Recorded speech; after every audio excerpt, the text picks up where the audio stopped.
الرحيم الحمد لله رب العالمين الرحمن الرحيم مالك يوم الدين إياك نعبد وإياك نستعين اهدنا الصراط المستقيم صراط الذين أنعمت عليهم غير المغضوب عليهم ولا الضالين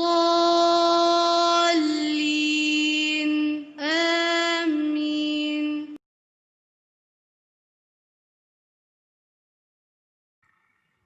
اعوذ باللہ من الشیطان الرجیم بسم اللہ الرحمن الرحیم السلام علیکم ورحمۃ اللہ وبرکاتہ. کیسے ہیں آپ لوگ؟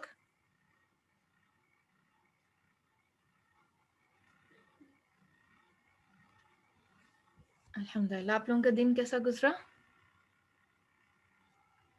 الحمدللہ علی کل حال. الحمدللہ.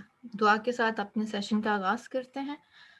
نحمد و نصلی علی رسول الکریم اما بعد فاعوذ باللہ من الشیطان الرجیم بسم اللہ الرحمن الرحیم رب اشرح لی صدری ویسر لی امری واحلل عقدۃ من لسانی یفقہوا قولی اللہم فقہنا فی الدین رب یسر ولا تعسر وتمم بالخیر اللہم انفعنا بما علمتنا وعلمنا ما ینفعنا وزدنا علما ربنا زدنا علما آمین الہی آمین. اللہم اجعل عملی کلہ صالحا وَاجْعَلْهُ لِوَجْهِكَ خَالِصًا وَلَا تَجْعَلْ لِأَحَدٍ فِيهِ شَيْئًا آمین الہی آمین.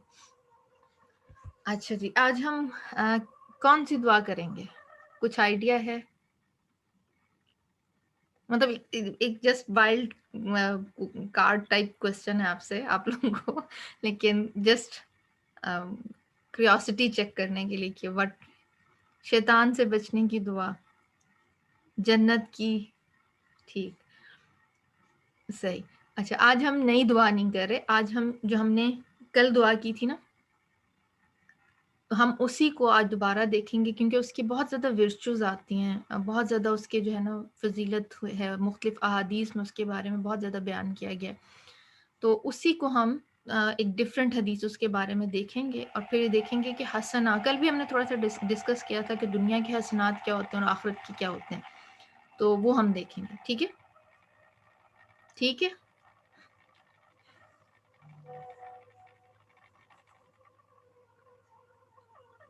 چلیں، اللہم صلی وسلم علی نبینا محمد. کل ہم نے جو دعا کی تھی وہ تھی اللہم آتنا فی الدنیا حسنہ وفی الآخرۃ حسنہ وقنا عذاب النار.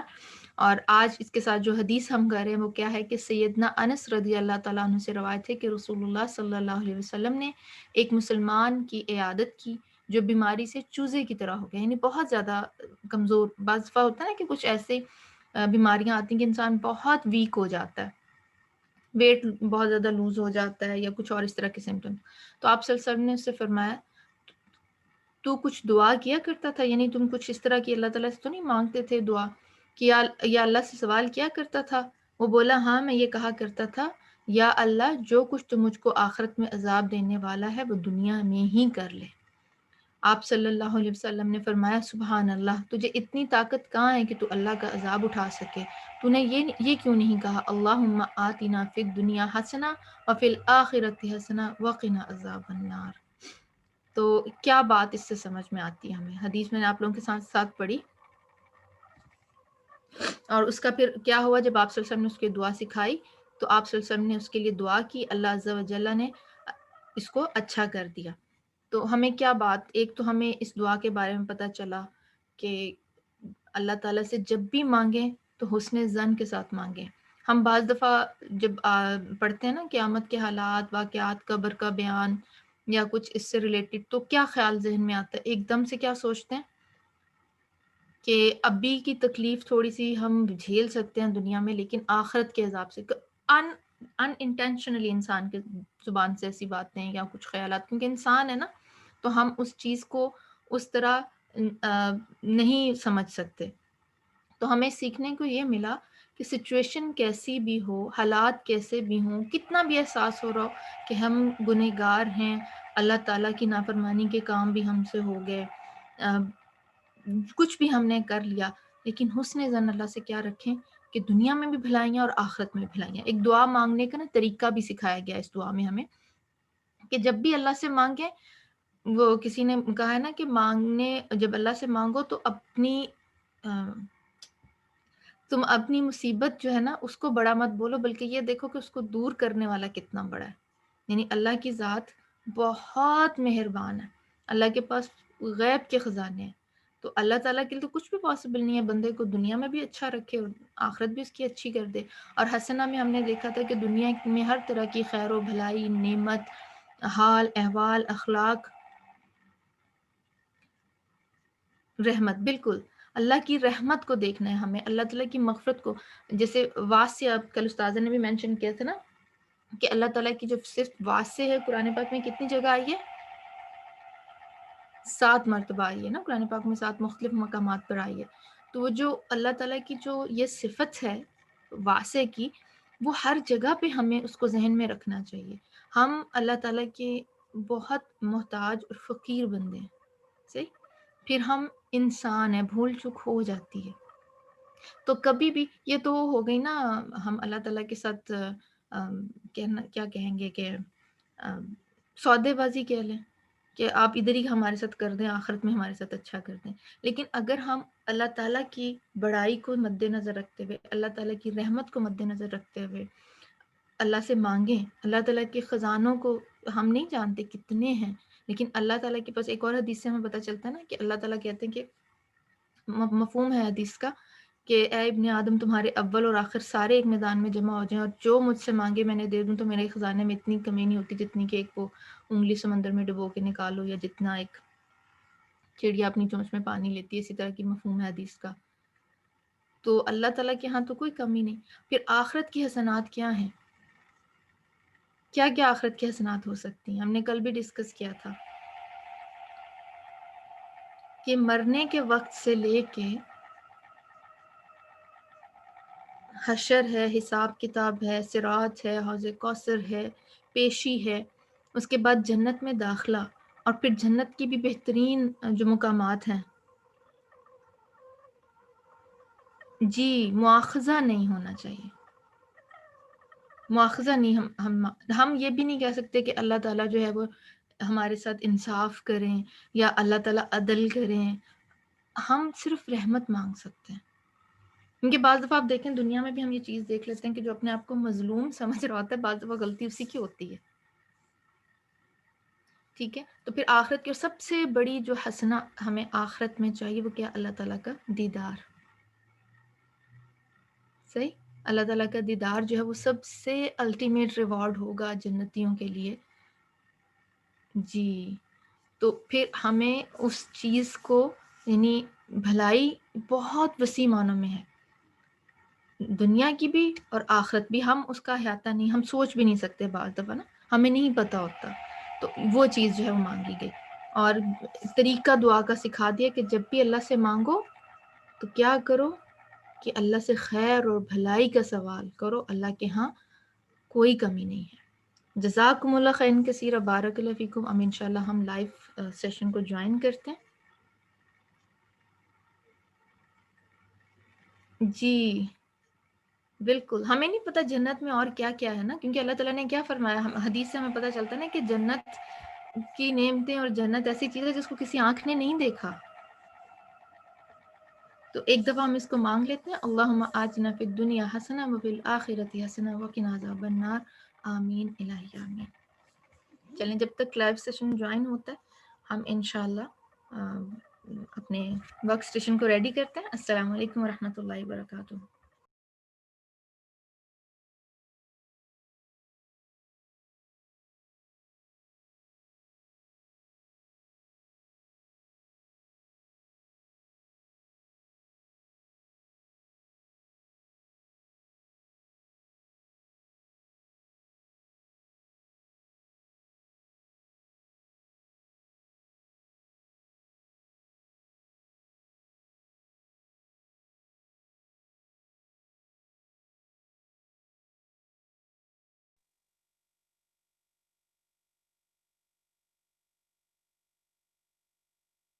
لا إلا الله العظيم الحليم لا إله إلا الله رب العرش العظيم لا إله إلا الله رب السماوات الله أكبر لا إله إلا الله الله أكبر الله أكبر ولله الحمد. السلام علیکم ورحمۃ اللہ وبرکاتہ. نحمده ونصلي على رسوله الكريم اما بعد فاعوذ باللہ من الشیطان الرجیم بسم اللہ الرحمن الرحیم رب اشرح لي صدری ويسر لي امری واحلل عقدۃ من لسانی یفقهوا قولی. آج ہم سورۃ النساء کی آیت نمبر 131 سے تفسیر شروع کریں گے.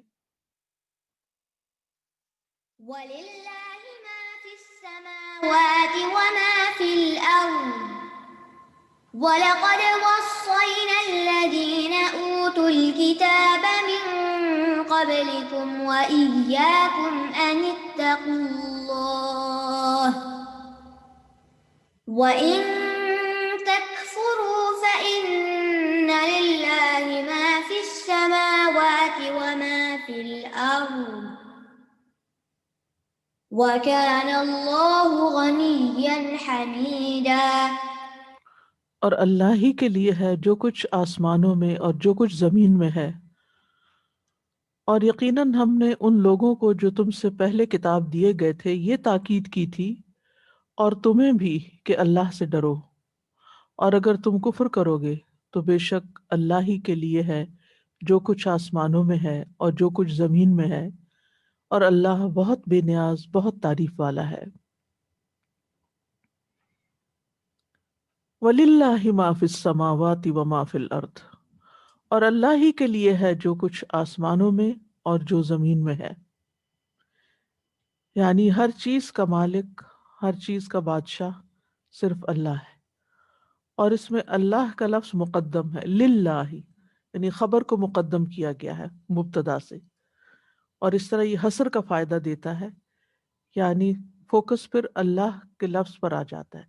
اللہ ہی کے لیے ہے، یعنی آسمانوں اور زمینوں کی ہر چیز اللہ عز و جل کے ساتھ خاص ہے، سب کچھ اس کی ملکیت میں ہے اور اس میں اس کا کوئی بھی شریک نہیں. اور یہی وجہ ہے کہ کسی کے لیے ممکن ہی نہیں کہ اللہ کی مرضی کے بغیر کوئی چیز آسمانوں میں یا زمین میں تبدیل کر سکے، خواہ کوئی کونی حکم ہو یا شرعی حکم ہو. اور پھر آپ دیکھیے کہ خاص طور پر جب ہم پچھلی آیات کے ساتھ ملا کے پڑھتے ہیں اس کو، تو اس میں ہم دیکھتے ہیں کہ طلاق کی بات ہو رہی تھی. وَإِن يَتَفَرَّقَا يُغْنِ اللَّهُ كُلًّا مِنْ سَعَتِهِ، کہ اگر وہ دونوں الگ ہو جائیں تو ہر ایک کو اللہ اپنے فضل سے غنی کر دے گا، کیونکہ ساری چیزوں کا کنٹرول اللہ کے ہاتھ میں، وہ جس کو جہاں سے جو چاہے عطا کرے. یعنی یہ اللہ تعالیٰ کے غنی ہونے کا ایک مظہر ہے. اللہ تعالیٰ جس کو چاہے مالی طور پر غنی کر دے یا کسی کو عیش و عشرت والی زندگی دے کر. تو ہر چیز کا جب مالک وہی ہے تو پھر جس کو جو چاہے عطا کر دے. یغنی اللہ من فضلی، کیوں؟ کیونکہ ہر چیز اسی کی ہے. وَلَقَدْ وَصَّيْنَا الَّذِينَ أُوتُوا الْكِتَابَ مِنْ قَبْلِكُمْ وَإِيَّاكُمْ أَنِ اتَّقُوا اللَّهَ، اور یقیناً ہم نے وصیت کی، یعنی تاکیدی حکم دیا ان لوگوں کو جو کتاب دیے گئے تم سے پہلے اور تمہیں بھی، کس بات کا؟ کہ اللہ سے ڈرو. یہاں لفظ استعمال ہوا ہے وَلَقَدْ، اس میں 3 مؤکدات، یعنی 3 دفعہ تاکید ہے. واو قسم کی ہے، لام تاکید کا ہے، اور قد ویسے حرف تحقیق یعنی تاکید کا حرف ہے. اور پھر لفظ وصینا ہے، تاکیدی عہد، یعنی جس حکم کی تاکید کی جائے، یعنی یہاں یہ بھی تو ہو سکتا تھا نا وَلَقَدْ قُلْنَا لِلَّذِينَ أُوتُوا الْكِتَابَ، لیکن قلنا نہیں، ہم نے کہا نہیں، بلکہ ہم نے تاکید کی، ہم نے وصیت کی. کس سے؟ الذین اوتوا الکتاب، ان سے جو کتاب دیے گئے. وہ کون ہے؟ من قبلکم، جو تم سے پہلے گزرے. اور اس میں ایک قول تو جو عموماً جو بات کہی جاتی ہے وہ یہود و نصارہ مراد لیے جاتے ہیں، تورات اور انجیل کی بات ہوتی ہے، لیکن اصل بات یہ کہ اس میں ساری پچھلی قومیں شامل ہیں جن کے پاس جو بھی کوئی کتاب آئی، کیونکہ ہم ساری کتابوں پر ایمان رکھتے ہیں. وہ آتا ہے نا آمن الرسول بما انزل الیہ من ربہ والمؤمنون کل آمن باللہ و ملائکتہ و کتبہ. ساری کتابیں جو اللہ تعالیٰ نے نازل کی، سب صحیفے جو اللہ تعالیٰ نے نازل کیے، ان سب کے اندر یہ حکم موجود ہے. وَإِيَّاكُمْ، اور تمہیں بھی. کیا حکم دیا گیا؟ ان اتقوا اللہ، کہ اللہ سے ڈرو. یعنی تقوی کا حکم ہر رسول نے اپنی قوم کو آ کر دیا، کیونکہ اللہ سبحانہ تعالیٰ نے جو بھی رسول بھیجے ان کے ساتھ تعلیمات بھی بھیجی، وہ جس بھی شکل میں تھی لیکن تعلیمات تھی. جیسا کہ سورۃ الحدید میں آتا ہے لقد ارسلنا رسولنا بالبینات وانزلنا معهم الکتاب والمیزان. بلا شبہ یقیناً ہم نے اپنے رسولوں کو واضح دلیلوں کے ساتھ بھیجا، بینات کے ساتھ، اور ان کے ساتھ کتاب اور ترازو نازل کیا. تو کتاب کس لیے ہوتی ہے؟ تعلیم کے لیے، یعنی ان کو تعلیمات دی گئی. اور سب کو کیا تعلیم دی گئی؟ ان اتقوا اللہ، کہ اللہ سے ڈرو. کیونکہ یہ جو اللہ کا تقوی ہے، اللہ کا ڈر ہے، جو یہی بندوں کے اعمال کو درست کرتا ہے، یہی بندوں کی اصلاح کرتا ہے. اس کے بغیر اصلاح نہیں ہوتی. اور تقوی دل میں ہوتا ہے. جب دل کی اصلاح ہو جاتی ہے تو پھر زبان کی بھی ہو جاتی ہے، اور پھر انسان کے اعمال، نگاہیں، کان، ہاتھ، پاؤں، سب اللہ کے حکم کے تابع ہو جاتے ہیں. حضرت علی بن ابی طالب سے جب تقوی کے بارے میں پوچھا گیا تو انہوں نے کہا التقوی الخوف من الجلیل، الخوف من الجلیل، یعنی اللہ جل جلالہ کا خوف، والعمل بالتنزیل، اور جو اس نے نازل کیا اس پر عمل، والرضا بالقلیل، اور چھوٹی چیز پر بھی راضی رہنا، والاستعداد لیوم الرحیل، اور رخصتی یعنی دنیا سے جانے کے دن کی تیاری کرتے رہنا، اس دن کو سامنے رکھ کے زندگی بسر کرنا کہ میرا آخری دن، آخری وقت کیسا ہو. تو جس شخص کے اندر یہ صفات ہو وہ دراصل تقوی والا ہوتا ہے. الخوف من الجلیل والعمل بالتنزیل والرضا بالقلیل والاستعداد لیوم الرحیل. وَإِن تَكْفُرُوا فَإِنَّ لِلَّهِ مَا فِي السَّمَاوَاتِ وَمَا فِي الْأَرْضِ. اور اگر تم کفر کرو گے، یعنی انکار کرو گے، تقوی نہیں کرو گے، تقوی سے انکار کرو گے، تو یاد رکھو کہ ساری کائنات کا مالک تو اللہ ہی ہے. اللہ کو تمہاری ضرورت نہیں. سورۃ ابراہیم میں بھی آتا ہے ان تکفروا انتم ومن فی الارض جمیعا، اگر تم کفر کرو اور زمین میں جتنے لوگ ہیں سارے کے سارے کر دیں، فإن اللہ لغنی حمید، تو بے شک اللہ بڑا بے نیاز ہے، تعریف والا ہے، اس کو کوئی فرق نہیں پڑتا. نہیں مانتے تو نہ مانو. یعنی اللہ سبحانہ و تعالیٰ اگر ہمیں تقوی کا حکم دے رہے ہیں تو وہ ہمارے فائدے میں دے رہے ہیں، ہمارے معاملات کی اصلاح کے لیے دے رہے ہیں. ہمارے تقوی سے اللہ سبحانہ و تعالیٰ کو کوئی فائدہ نہیں ہے. پھر اسی طرح ایک اور جگہ پر سورۃ الزمر میں فرمایا ان تکفروا فإن اللہ غنی عنکم، اگر تم کفر کرتے ہو تو اللہ تم سے بے نیاز ہے. ولا یرضی لعبادہ الکفر، اور وہ اپنے بندوں سے کفر کو پسند نہیں کرتا، یعنی اللہ تعالیٰ کے احکامات کی نافرمانی اس کو پسند نہیں. اور جہاں بھی کفر کی بات آئی ایک اور جگہ پر بھی، وہاں بھی اللہ تعالیٰ کے غنی ہونے کی بات آئی. ومن کفر فإن ربی غنی کریم، سورۃ النمل میں آتا ہے، جو ناشکری کرے گا، کفر کرے گا، تو میرا رب بڑا بے نیاز ہے، اسے کوئی فرق نہیں پڑتا، اس کا کوئی نقصان نہیں۔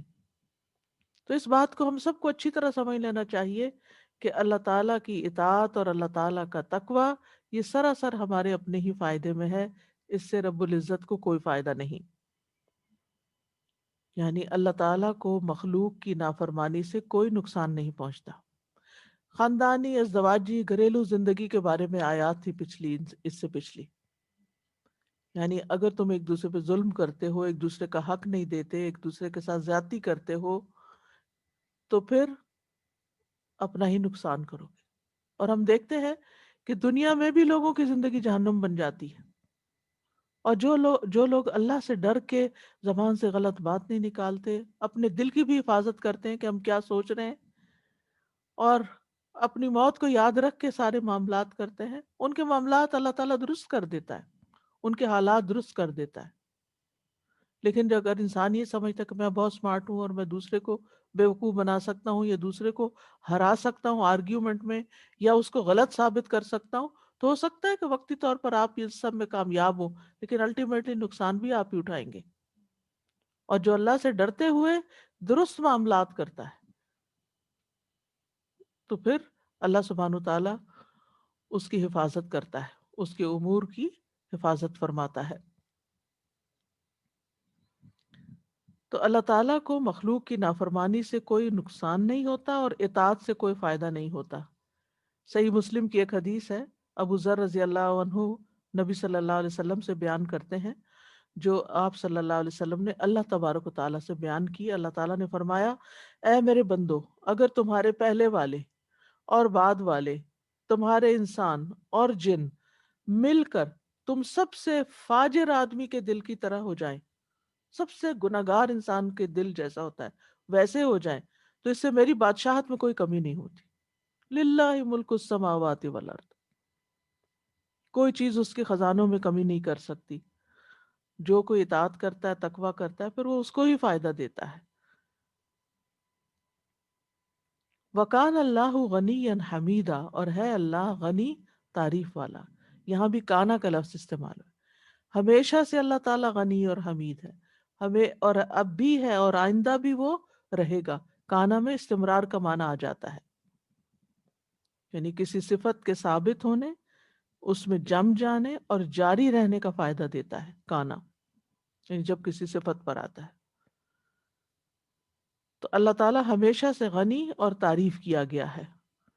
غنی وہ ہوتا ہے جس کے پاس دولت ہو اور وہ دوسروں سے بے نیاز ہو، اس کو کسی ڈیپینڈنس نہ ہو کسی کی، وہ اپنی دولت کی بنا پہ سب کچھ اپنے کام کر سکتا ہو۔ اور حمید ہے تعریف کیا ہوا۔ تو اللہ سبحانہ وتعالیٰ غنی ہے جو اپنے غنا پر تعریف کیا گیا، یعنی غنی ہونے کی وجہ سے قابل تعریف ہے، کیونکہ جو غنی ہوتا ہے اس کے لوگ تعریف کرتے ہیں، لوگ اس سے محبت کرتے ہیں، کہ جو دوسروں سے بے نیاز رہتا ہے۔ بے نیاز اس معنوں میں کہ وہ ان کے مال کا، ان کی چیزوں کا حریص نہیں ہوتا۔ اور دنیا میں بہت سے غنی ایسے بھی ہوتے ہیں، مالدار، جو کنجوس بھی ہوتے ہیں، اور بعض اوقات بہت سے فقیر ایسے ہوتے ہیں کہ جو سخی دل ہوتے ہیں۔ ہاں؟ تو کنجوس مالدار جو ہوتا ہے نا، وہ قابل مذمت فقیر کی طرح ہی ہوتا ہے، اور یعنی اس کی پھر مذمت ہی کی جاتی، جس کے پاس مال ہو اور وہ خرچ نہ کرے، کسی کو نہ دے۔ لیکن اللہ سبحانہ وتعالی ساری مخلوق کو دیتا ہے، یعنی وہ غنی ہے اور تمام مخلوق کو اپنے غنا سے فائدہ پہنچاتا ہے، اس وجہ سے وہ قابل تعریف ہے۔ اپنے بندوں کے ساتھ بھلائی کا معاملہ کرتا ہے، انہیں نعمتیں عطا کرتا ہے، ان کی مصیبتوں کو دور کرتا ہے۔ تو اللہ سبحانہ وتعالیٰ کا یہ نام جو حمید ہے، الحمید، یہ اسماء حسنہ میں شمار ہوتا ہے، اور یہ ان ناموں میں سے ہے جو جمالی نام جنہیں کہتے ہیں، کچھ جلالی ہیں، کچھ جمالی ہیں۔ تو اور پھر غنی کے ساتھ حمید کا ہونا بہت خوبصورت امتزاج ہے، کہ اللہ سبحانہ تعالیٰ کمال بے نیاز بھی ہے اور کمال حمد بھی ہے، اور دونوں ناموں کو ملا کر اس کا کمال اور ثابت ہوتا ہے. نیکسٹ. وَلِلَّهِ مَا فِي السَّمَاوَاتِ وَمَا فِي الْأَرْضِ وَكَفَى بِاللَّهِ وَكِيلًا. اور اللہ ہی کے لیے ہے جو کچھ آسمانوں میں ہے اور جو کچھ زمین میں ہے، اور کافی ہے اللہ کارساز. تیسری دفعہ تکرار ہو رہی ہے، یعنی بار بار یہ بات یاد کرائی جا رہی ہے کہ آسمانوں اور زمین کا مالک وہی ہے، تاکہ بندے اس کی عظمت کو محسوس کریں اور اس کی عظمت کو محسوس کر کے اس کے احکامات پر پھر عمل بھی کریں، اور ہر وقت اللہ تعالیٰ کے بے نیاز ہونے اور اس کے قابل تعریف ہونے کو اپنے ذہن میں بھی رکھیں. یعنی اس بات کو کہ اللہ کو میری عبادت کی ضرورت نہیں ہے، میری تسبیح کی ضرورت نہیں، وہ تو خود قابل تعریف ہے اپنے کمالات کی بنا پر. تو یہاں پر بندوں کو، اور خصوصاً اپنے خاندانی معاملات کے اندر بندوں کو یہ یاد رکھنا چاہیے کہ ہر چیز کا مالک اللہ ہے. وَكَفَى بِاللَّهِ وَكِيلًا، میں اپنے معاملات اس کے سپرد کرتی ہوں اور اس کا وکیل ہونا کافی ہے. وکیل کے معنوں میں نگرانی بھی آتی ہے، بھروسہ بھی آتا ہے. یعنی وکیل وہ ہوتا ہے جس کے سپرد آپ اپنے کام کر دیتے ہیں کہ میرے بہاف پہ آپ اس کام کا ذمہ لے لو، آپ میرا یہ کام کرو. تو اللہ کا وکیل ہونا کافی ہے. یعنی ایک ہوتا ہے کہ بندہ بندوں پہ ڈیپینڈنٹ ہوتا ہے، بندوں کی منتیں کرتا ہے، بندوں کی طرف دیکھتا ہے، اور یہاں کیا بتایا گیا کہ وہ کفا باللہ وکیلا، اللہ کا نگران ہونا، اللہ کا کارساز ہونا، اللہ کا وکیل ہونا بہت کافی ہے، اور اسی پر بھروسہ کیا جانا چاہیے. اور وکیل کا ایک معنی بھی کیا جاتا ہے قائمن علی کل نفس بما کسبت، یعنی ہر نفس اور جو اس نے کمائی کی اللہ تعالیٰ اس پہ نگران ہے. تو پہلی آیت میں اللہ تعالیٰ نے اپنی مخلوقات سے اپنی بے نیازی کو بیان کیا، وَلِلَّهِ مَا فِي السَّمَاوَاتِ وَمَا فِي الْأَرْضِ میں وَكَانَ اللَّهُ غَنِيًّا حَمِيدًا کہا، اور اس آیت میں اللہ تعالیٰ نے بیان کیا کہ وہ اپنی مخلوق پر محافظ اور نگران ہے. اور اگر اللہ نگرانی کر رہا ہے تو بندوں کو ڈرنا بھی چاہیے کہ اللہ تعالیٰ پوچھے گا. اللہ تعالیٰ سے ہم کہیں بھاگ کے نہیں جا سکتے. نیکسٹ. إن يشأ يذهبكم أيها الناس ويأت بآخرين وكان الله على ذلك قديرا. اے لوگو، اگر وہ چاہے تو تم سب کو لے جائے اور دوسروں کو لے آئے، اور اللہ اس پر بہت قدرت رکھنے والا ہے. اللہ اکبر. یعنی اگر تم اللہ کی نافرمانی کرتے رہو گے تو پھر اللہ سبحانہ تعالیٰ تم سے یہ نعمتیں لے لے گا، تمہارے عمل کا موقع چھین لے گا، تمہیں لے جائے گا اور کوئی اور مخلوق لے آئے گا جو اس کی عبادت گزار ہوگی، شکر گزار ہوگی. یعنی اللہ تعالیٰ کے لیے کچھ مشکل نہیں کہ تمہیں ختم کر دے، کہ تمہارا نام نشان بھی نہ رہے. اور پھر ایھا الناس کہا گیا، اے لوگو، جس میں کافر مومن سب شامل ہیں.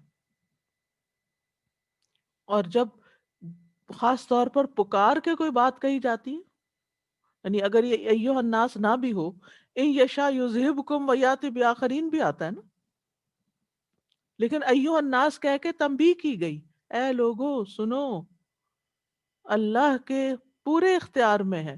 یعنی تم اللہ کی مجبوری نہیں ہو کہ اب تمہیں پیدا کر لیے تو اب تمہیں وہ یہاں سے ہٹا نہیں سکتا.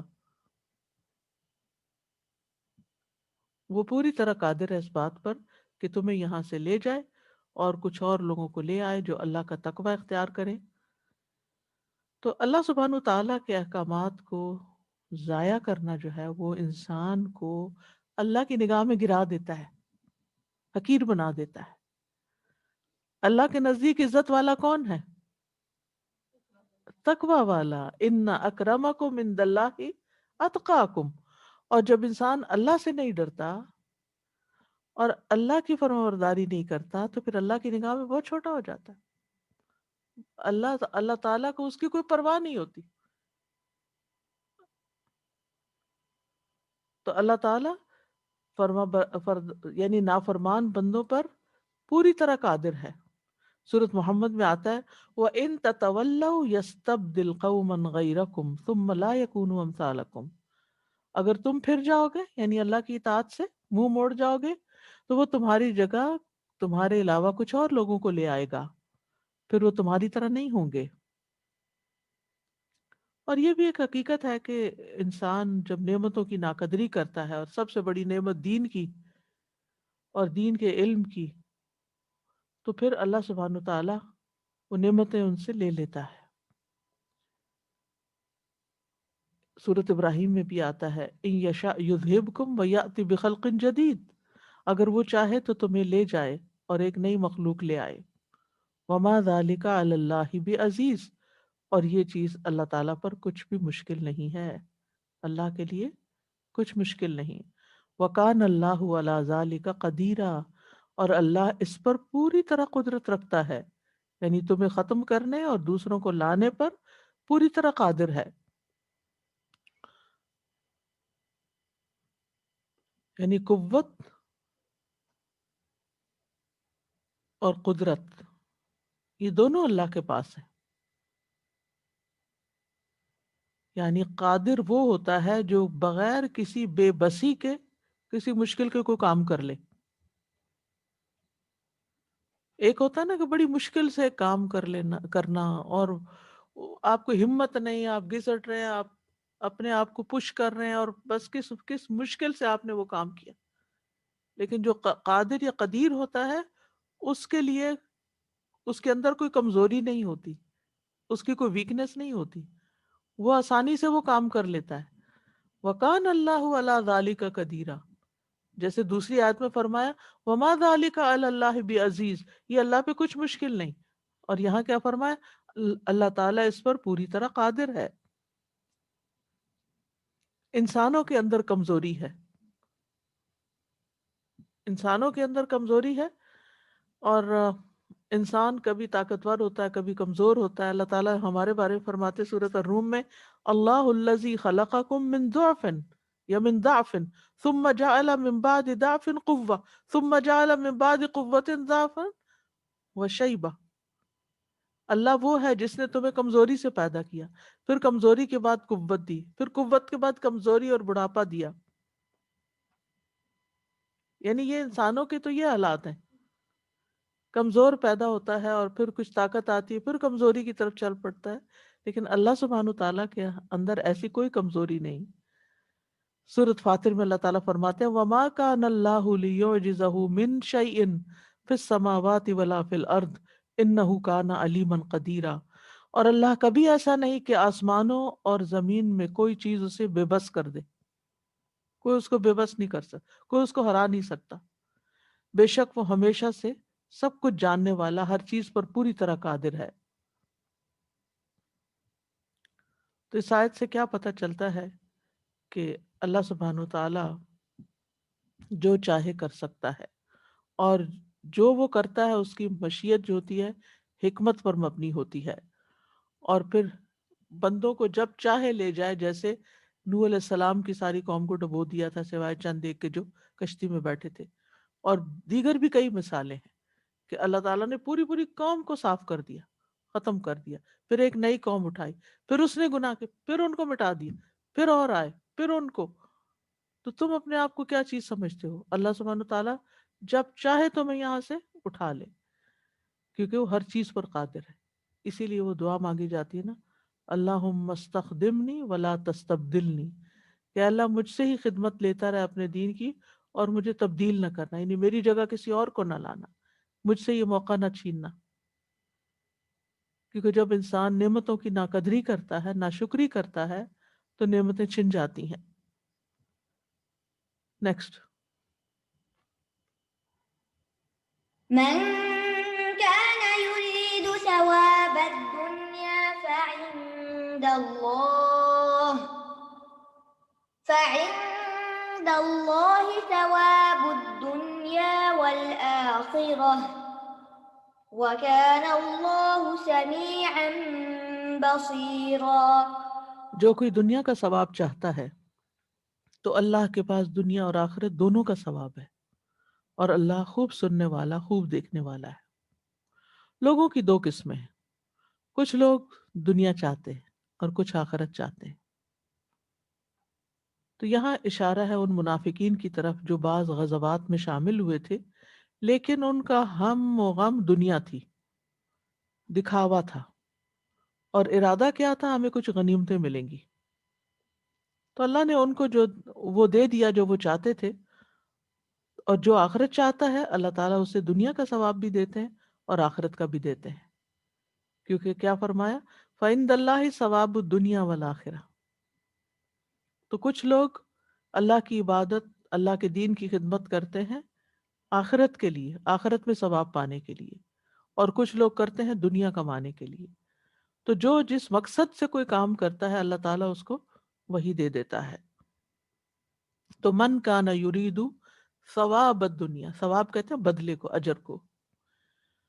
تو جو کوئی دنیا کا ثواب چاہتا ہے، یعنی دنیا کی نعمتیں، دنیا کی خوشحالیاں اور دنیا کے فائدے، اور اس کے برعکس ثواب الآخرہ کیا ہے؟ جنت، اللہ کا دیدار۔ تو اللہ سبحانہ وتعالیٰ کے پاس دونوں ہی ہیں، کیونکہ ہر چیز اس کے للہ ما فی السماوات و ما فی الارض۔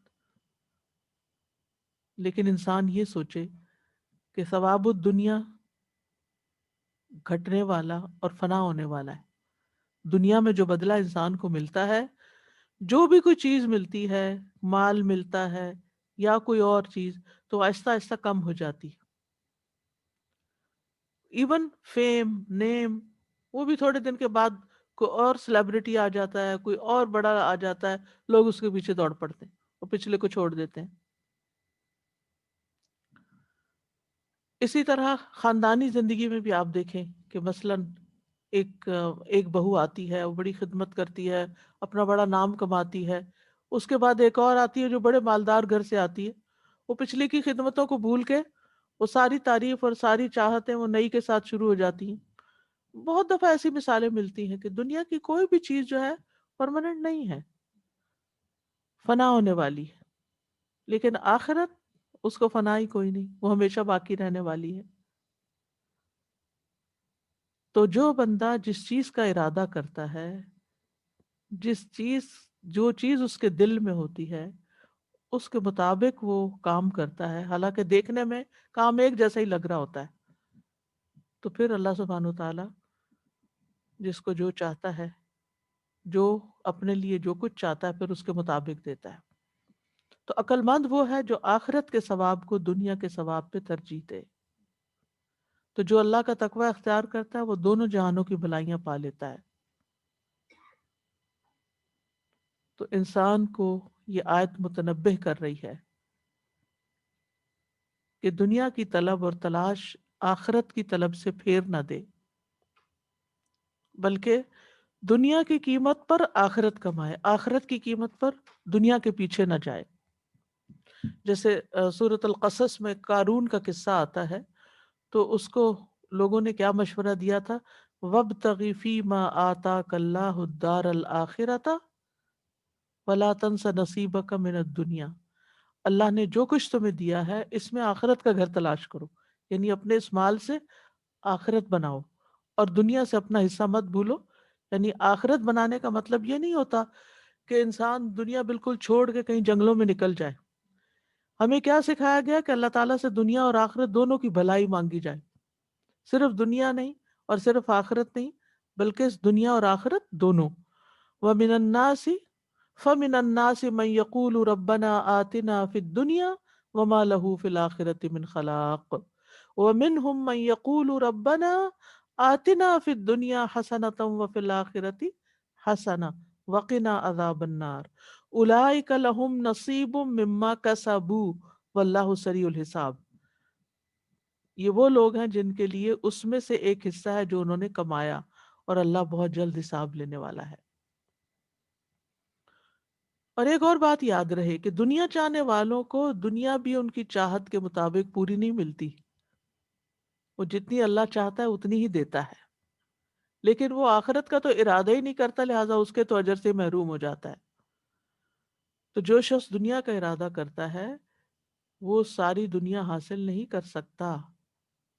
اللہ تعالیٰ فرماتے ہیں من کان یرید العاجلۃ عجلنا لہ فیہا ما نشاء لمن نرید، جو جلد ملنے والی دنیا چاہتا ہے ہم اس کو جلدی دے دیتے ہیں اس میں سے جو ہم جتنا چاہتے ہیں، جتنا ہم جو اللہ چاہتا ہے جتنا چاہتا ہے بس اتنا ملتا ہے۔ انسان کو دنیا میں اس کی ساری تمنا اور خواہشات کے مطابق نہیں ملتا، ہر تمنا یہاں پوری نہیں ہوتی جتنی بھی آپ بھاگ دوڑ کر لیں، لیکن جو شخص آخرت کو ذہن میں رکھ کے کام کرتا ہے تو ایسا نہیں ہوتا کہ اللہ تعالیٰ اسے دنیا سے محروم کر دیتا ہے۔ من کان یرید حرث الآخرۃ نزد لہ فی حرثہ، جو کوئی آخرت کی کھیتی چاہتا ہے ہم اس کے لیے اس کی کھیتی میں اضافہ کریں گے، ٹھیک ہے، اور جو کوئی دنیا کی کھیتی چاہتا ہے ہم اسے اس میں سے کچھ دے دیں گے اور آخرت میں کوئی حصہ نہیں۔ تو صرف دنیا طلب کرنا جو ہے یہ انسان کے لیے بربادی کا باعث ہے، اور انسان جو بھی نیک عمل کرتا ہے اس پر ثواب یعنی بدلہ اس کو کیا ملے گا یہ اس کی نیت پر منحصر ہے۔ انما الاعمال بالنیات وانما لکل امرئ ما نوی۔ تو دنیا حاصل کرنے کی نیت سے جو کام کیا جائے اس عمل میں آخرت کا حصہ نہیں ہوتا، جو کام دنیا کی شہرت کے لیے کیا جائے اس کا بھی آخرت میں کچھ فائدہ نہ ہوگا۔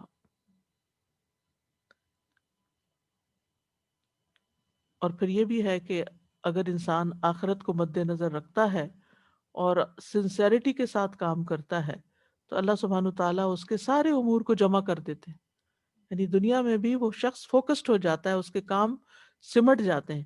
زید بن ثابت کہتے ہیں میں نے رسول اللہ صلی اللہ علیہ وسلم کو فرماتے ہوئے سنا، جو شخص اپنی فکر آخرت کو بنا لیتا ہے اللہ اس کے تمام امور جمع کر دیتا ہے اور اس کے دل کو بے نیاز کر دیتا ہے، اور دنیا اس کے پاس ذلیل ہو کے لوٹتی ہے۔ اور جس کی نیت صرف دنیا حاصل کرنے کی ہو اللہ اس کی تنگیوں کو اس پر کھول دیتا ہے، یعنی جو دنیا کے پیچھے صرف بھاگتا ہے آخرت بھولا ہوا تو تنگی اس کے اوپر آ جاتی، یعنی دل اس کا کسی وقت خوش نہیں ہوتا چاہے اس کے پاس ملینز ہی کیوں نہ ہو، اور اس کا فقر اس کی آنکھوں کے سامنے لے آتا ہے، اس کو ہر وقت فقیر ہونے کا خوف لگ جاتا ہے، اور اسے صرف اتنی ہی دنیا ملتی ہے جتنی اس کے لیے لکھی جا چکی ہو۔ تو اس لیے دنیا کو اپنا ہم و غم بنانے کی بجائے آخرت کو اپنا ہم و غم بنا لینا چاہیے۔ وَكَانَ اللَّهُ سَمِيعًا بَصِيرًا، اور اللہ بہت سننے والا بہت دیکھنے والا ہے، یعنی جتنی بھی آوازیں ہیں وہ ساری مل کے اللہ تعالیٰ کے سننے میں کوئی خلل نہیں ڈالتی، ہر آواز کو سنتا ہے، چیونٹی کی بھی اور انسان کی بھی اور جن کی بھی اور فرشتے کی بھی، بیک وقت سب سن سکتا ہے، کوئی مخلوق میں سے ایسا نہیں ہے۔ دو لوگوں کی اکٹھی بات سمجھ نہیں آتی۔ اور بصیرہ یہ ہے کہ اندھیرا ہو روشنی ہو، چھپی سے چھپی چیز ہو، زمین میں ہو آسمان میں ہو، ہر چیز اس پہ عیاں ہے، سب کچھ دیکھتا ہے وہ۔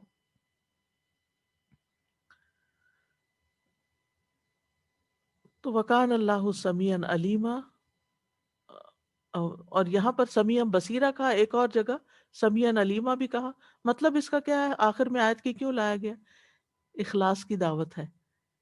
جو تم پڑھو گے، جو بولو گے، جو مانگو گے اللہ سے، جو طلب کرو گے، اللہ تمہاری دعائیں سنے گا، اور جو عمل کرو گے اللہ اس کو دیکھ رہا ہوگا، اس کی نظر میں ہے۔ جیسے پیچھے کہا نا ان اللہ کان بما تعملون خبیرا۔ تو اس آیت سے یہ پتہ چلتا ہے کہ اعمال کا دار و مدار جو ہے وہ نیت پر ہے، اور اس میں وہ جبریہ فرقہ جو ہے نا اس کا بھی رد ہے۔ جبریہ کیا کہتا ہے، انسان مجبور ہے، کچھ نہیں کر سکتا۔ تو یہاں پر کیا اللہ تعالیٰ کیا فرماتا ہے، جو ارادہ کرتا ہے، تو انسان کا ارادہ ثابت ہے۔ پھر یہ بھی پتہ چلتا ہے اس آیت سے کہ اللہ کے نزدیک دنیا کا رتبہ انتہائی کم ہے، کوئی حقیقت نہیں دنیا کی. تو ہمارے انسان کے پاس جو دنیا ہے، اگر اس سے وہ آخرت نہیں بنا رہا تو یہ دنیا غم و حزن کا باعث ہے اور ہوگی. لیکن جو شخص اپنی دنیا سے، اپنے وقت سے، اپنے مال سے، اپنی صلاحیتوں سے، اپنی ہر چیز سے اپنی آخرت کے لیے سامان اکٹھا کر رہا ہے، تو اس کا اگر کچھ کھو بھی جاتا ہے، کچھ دنیا میں رزلٹ نہیں بھی نظر آتا، تب بھی وہ غمگین نہیں ہوتا، کیونکہ اس کو پتا ہوتا ہے کہ اللہ نے میری کوشش دیکھ لی ہے. وَمَنْ أَرَادَ الْآخِرَةَ وَسَعَى لَهَا سَعْيَهَا فَأُولَئِكَ كَانَ سَعْيُهُمْ مَشْكُورًا. جس نے آخرت کا ارادہ کر لیا اور اس کے لیے دوڑ دھوپ شروع کر دی، ان کی دوڑ دھوپ کی قدر کی جائے گی. پھر یہ کہ ثواب صرف اللہ کے پاس. فَإِنَّ اللَّهِ ثَوَابُ الدُّنْيَا وَالْآخِرَةِ. تو ثواب کے لیے، بدلے کے لیے اللہ کی طرف ہی رجوع کرنا چاہیے، بھروسہ کرنا چاہیے، اور نفع نقصان اسی کے ہاتھ میں ہے. وہ جو دعا ہے نا، اللہم اقسم لنا، اس میں آتا ہے نا وَلَا تَجْعَلِ الدُّنْيَا أَكْبَرَ هَمِّنَا وَلَا مَبْلَغَ عِلْمِنَا. تو یہ ہمیں بھی دعا مانگنی چاہیے کہ اللہ تعالیٰ دنیا کو ہمارا سب سے بڑا غم نہ بنا دے، ہمیں آخرت کی فکر لگ جائے کہ وہاں کیا ہوگا ہمارا. نیکسٹ. يا أيها الذين آمنوا كونوا قوامين بالقسط شهداء لله ولو على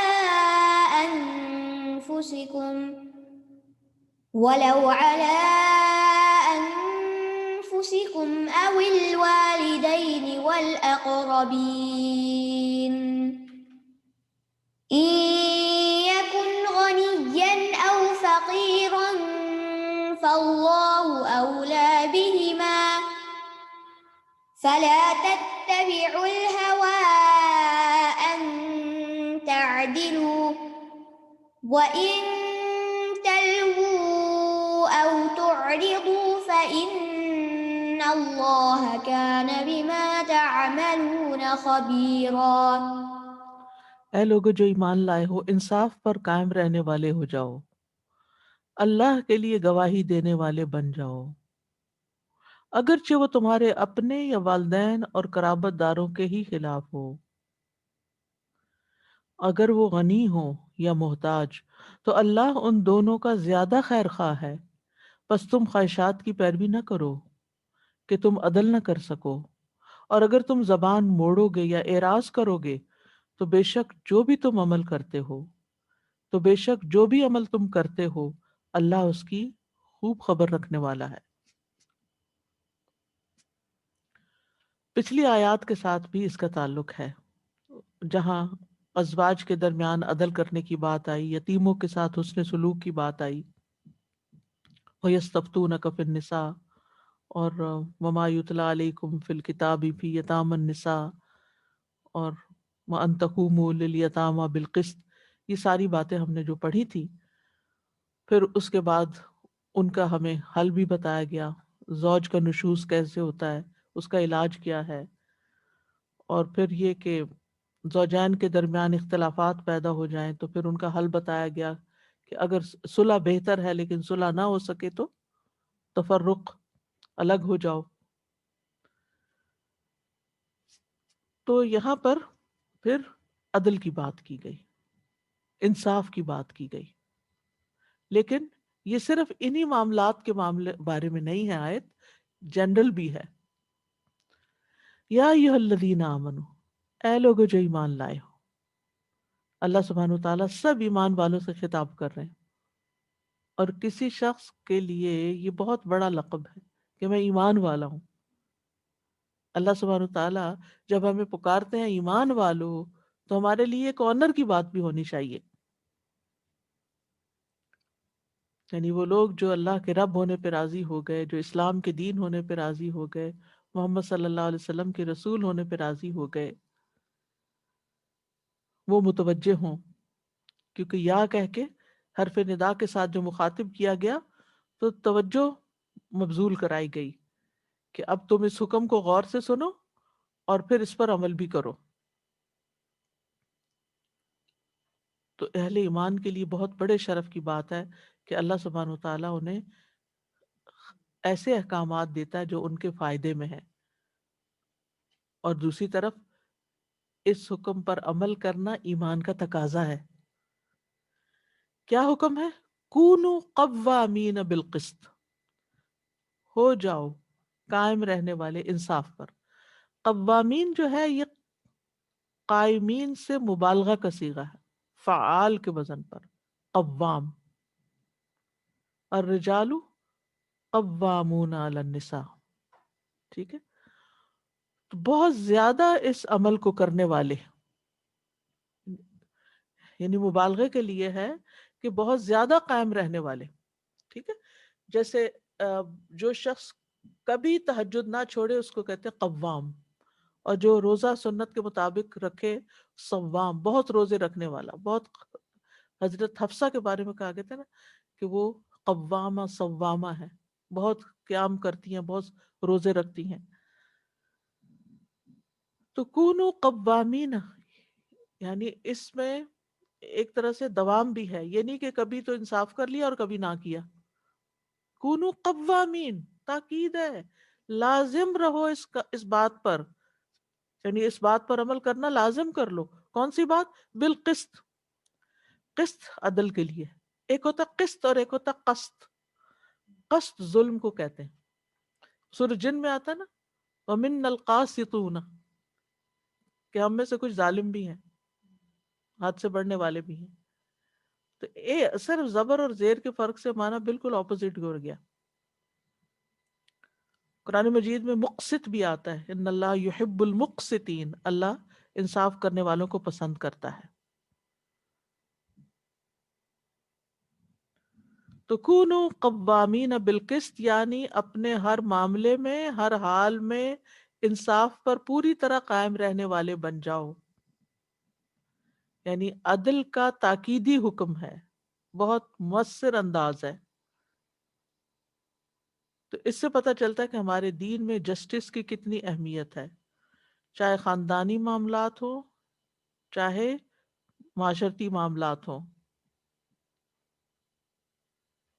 تو اللہ سبحانہ و تعالیٰ سب اہل ایمان کو حکم دے رہے ہیں کہ خوب اہتمام کرو اپنے بیوی بچوں کے بارے میں، اپنے متعلقین کے بارے میں، جن لوگوں کے اوپر تم ذمہ دار ہو ان کے بارے میں پورا انصاف سے کام لو، اور گواہی دینے کے معاملے میں بھی انصاف کرنے والے ہو. اور قوام جو ہوتا ہے، قائم کون ہوتا ہے؟ جو سیدھا کھڑا ہو. قوام یعنی بالکل سیدھے، نہ دائیں جھکو نہ بائیں جھکو، نہ اس کی طرف نہ اس کی طرف، اسٹریٹ اپ. تو ہمارے دین میں عدل کو بہت امتیازی مقام حاصل ہے، اور ہر معاملے میں عدل قائم کرنے کے لیے تلقین کی گئی ہے. اور رسولوں کو جو اللہ تعالیٰ نے بھیجا تو ان کو بھی یہ کام اس لیے دیا، جیسے پیچھے میں نے سورۃ الحدید کی آیت پڑھی تھی، لَقَدْ أَرْسَلْنَا رُسُلَنَا بِالْبَيِّنَاتِ وَأَنزَلْنَا مَعَهُمُ الْكِتَابَ وَالْمِيزَانَ لِيَقُومَ النَّاسُ بِالْقِسْطِ. ٹھیک ہے کہ ہم نے رسولوں کو واضح دلائل اور کتاب کے ساتھ بھیجا، اور ترازو کو بھی نازل کیا. ہم نے ان کے ساتھ کتاب اور ترازو نازل کیا. کیوں؟ تاکہ لوگ انصاف پر قائم رہیں، انصاف قائم کریں. اللہ تعالیٰ نے اس پوری کائنات کے اندر ایک میزان رکھا ہے، وَالسَّمَاءَ رَفَعَهَا وَوَضَعَ الْمِيزَانَ أَلَّا تَطْغَوْا فِي الْمِيزَانِ وَأَقِيمُوا الْوَزْنَ بِالْقِسْطِ وَلَا تُخْسِرُوا الْمِيزَانَ. ڈنڈی نہیں مارنی، اور عدل کی وجہ سے ہی زمین و آسمان قائم. جس چیز کا بھی بیلنس بگڑتا ہے وہ قائم نہیں رہ سکتی. جہاں عدل و انصاف نہیں ہوتا، امام ابن تیمیہ کہتے ہیں کہ ایک غیر مسلم حکومت عدل و انصاف کی بنا پہ قائم رہ سکتی، اور ایک ظالم مسلمان حکومت قائم نہیں رہے گی اپنے ظلم کی وجہ سے. تو عدل و انصاف کی وجہ سے آسمان و زمین قائم ہے.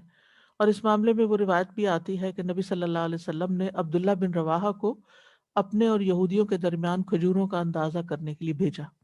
آپ کو معلوم ہے نا کہ خیبر فتح ہوا تھا اور پھر وہ وہاں کی زمینیں انہی کو دی گئی تھی کام کرنے کے لیے، اور اس تقسیم ہوتی تھی کھجوریں. تو جب وہ اندازہ کرنے گئے کہ کتنی ایک درخت پہ کتنی کھجوریں اور کتنے درخت ہیں اور سارا حساب کتاب، تو انہوں نے اپنی عورتوں کے زیورات اکٹھے کر کے تو ان کی خدمت میں پیش کیے کہ آپ ہمارے ساتھ رعایت برتیں، تو یعنی زیورات آپ ہم سے قبول کر لیں، رشوت دی.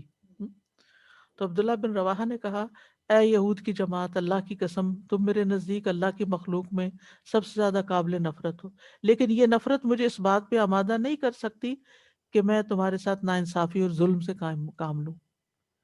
جو رشوت تم نے مجھے پیش کی ہے یہ خالصتاً حرام ہے اور یقیناً ہم اس کو نہیں کھائیں گے. تو انہوں نے کہا بہذا قامت السماوات والارض، اسی وجہ سے آسمان و زمین قائم ہے کہ دنیا میں ایسے لوگ ہیں کہ جو کسی لالچ میں آ کے انصاف کا دامن نہیں چھوڑتے، انصاف پر ہی قائم رہتے ہیں. پھر فرمایا شہداء للہ، اللہ کی خاطر گواہی دینے والے، یعنی کسی قسم کی کوئی لالچ تمہیں گواہی دینے میں بھی ڈنڈی نہ مارنے دے، یعنی اس میں بھی انصاف سے کام لو. سورۃ طلاق میں آتا وَأَقِیمُوا الشَّهَادَةَ لِلَّهِ، شہادت اللہ کے لیے قائم کرو. مطلب یہ ہے کہ صرف اور صرف اللہ کی خوشی کے لیے صحیح گواہی دو، کسی سے فائدہ اٹھانے کے لیے نہیں، کسی کو فیور دینے کے لیے نہیں، کسی اور مقصد کے لیے نہیں، شہرت کے لیے نہیں کہ کوئی کہے کہ یہ بندہ بڑا سچا اور کھرا ہے. یعنی کوئی ریاکاری تمہیں اس بات پہ آمادہ نہ کرے، بلکہ اللہ ہی کے لیے کرو. وَلَوْ عَلَىٰ أَنفُسِكُمْ، خواہ اپنے خلاف گواہی دینی پڑے، اول والدین یا ماں باپ کے خلاف بات کرنی پڑے، والاقربین اور رشتہ داروں کے خلاف. کیا اپنی جان کے خلاف گواہی دینا ممکن ہے؟ جی ہاں ممکن ہے. یعنی اپنی جان کے خلاف گواہی کیا ہوتی ہے؟ کسی بات کا اقرار کر لینا کہ میں نے یہ غلط کام کیا ہے، I was wrong، چاہے اس میں نقصان ہی کیوں نہ ہو. وَلَوْ عَلَىٰ أَنفُسِكُمْ، اور اگر تم سے کوئی بات پوچھی جائے تو سچی بات کہو، خواہ اس میں تمہارا نقصان کیوں نہ ہو. جو شخص اللہ کی یہ بات مان لے گا اللہ تعالیٰ اس کے لیے مشکل سے نکلنے کا راستہ بنا دے گا. اسی طرح والدین کے خلاف انسان کو ہوتا ہے کہ ہائے ہمارے ان کی عزت ہے، ان کے ساتھ حسن سلوک کرنا چاہیے، نہ کہیں ماں ناراض نہ ہو جائے، پھر میرا کیا بنے گا. نہیں، اللہ کی رضا والدین کی رضا سے اوپر ہونی چاہیے. رشتہ داروں کے خلاف جیسے ماں باپ کے علاوہ جو اولاد ہے، بہن بھائی ہیں، چچا ماموں خالہ رشتہ دار جتنے بھی ہیں، ان کے خلاف بھی اگر موقع ہے گواہی دینے کا تو سچی بات کر کے ان کے بھی خلاف گواہی دو. اور اگر ان کے حق میں دینے کا ہے تو چاہے کسی اور طرف سے پریشر ہی کیوں نہ ہو، ان کے حق میں دو. تو انصاف کے معاملے میں نفس، والدین اور رشتہ داروں کا ذکر کیا گیا، کیونکہ یہ تین جو مقامات ہیں نا، یہ انسان کی ویکنیس ہے. انسان اپنے ناک پہ بھی مکھی نہیں بیٹھنے دیتا، والدین کی عزت پہ حرف نہیں آنے دیتا، رشتہ داروں کو بھی کسی نہ کسی طرح خوش رکھنا چاہتا ہے. تو اس لیے ان تینوں کا ذکر کر دیا گیا یہاں کہ حق کی گواہی دو، ظالم نہ بنو، خواہ دوسری طرف تمہاری دشمنی کیوں نہ ہو. حدیث میں عدل کرنے والوں کی فضیلت بھی آئی ہے. رسول اللہ صلی اللہ علیہ وسلم نے فرمایا بے شک عدل و انصاف کرنے والے اللہ کے ہاں نور کے ممبروں پر ہوں گے جو رحمان کے دائیں طرف ہوں گے اور اس کے دونوں ہاتھ دانے ہیں. یہ وہ لوگ ہوں گے جو اپنے فیصلوں میں اپنے گھر والوں اور اپنے ماتحتوں میں عدل کرتے ہیں. اولاد کے درمیان بھی عدل کرنا چاہیے، حتیٰ کہ یہاں تک آتا ہے کہ جو اسلاف تھے وہ اگر ایک بچے کو پیار کرتے تھے تو لازم دوسرے کو بھی کرتے تھے، تاکہ اس بچے کے دل میں یہ نہ جائے کہ میری ماں جو ہے یا باپ جو ہے وہ اس بچے کی طرف زیادہ مائل ہے. آج کتنے بچوں کو یہ شکایت ہوتی ہے کہ ہمارے ماں باپ وہ بڑے بھائی کو چاہتے تھے، ہمیں نہیں چاہتے تھے، اور بعض اوقات ظلم زیادتی کرتے بھی ہیں. ایک کی طرف مائل ہو جاتے ہیں اور سارا کچھ اس کو دے ڈالتے ہیں، اس کو بار بار فیور دیتے ہیں اور دوسرے کو پوچھتے نہیں. تو یہ ہر معاملے میں انصاف کرنے کی ضرورت ہے. ان یکن غنیا او فقیرا فاللہ اولی بہما، اگر جس کے خلاف تم نے گواہی دینی ہے، جس کے حق میں، وہ غنی ہے یا فقیر ہے، اللہ ہی ان کا خیر خواہ ہے، اللہ زیادہ ان کی ٹیک کیئر کر لے گا. یعنی نہ تو کسی کی دولت کی وجہ سے اس سے رعایت کرو کہ میں آج اس کی مدد کروں گا، کل یہ اپنی دولت میں سے کچھ مجھے بھی دے دے گا، اور نہ کسی فقیر کے خلاف کہ یہ میرا کیا بگاڑے گا، یا فقیر کی ہمدردی نہ کرو کہ یہ تو بیچارہ غریب ہے تو اس لیے چلو اگر یہ زیادتی بھی کر رہا ہے تو اس کا ساتھ دو. نہیں. فلا تتبعوا الہوی ان تعدلوا، خواہش کی پیروی نہ کرو، اپنے دل کی خواہش پہ نہ چلو کہ تم انصاف نہ کرو. یہاں اللہ لا معذوف ہے، یعنی خواہش نفس، خاندان برادری کے ساتھ عصبیت، ان معاملات میں پڑھ کے عدل و انصاف نہ چھوڑو. اور اسی طرح کسی کی دشمنی بھی تمہیں عدل و انصاف سے نہ یعنی عدل و انصاف سے نہ موڑے.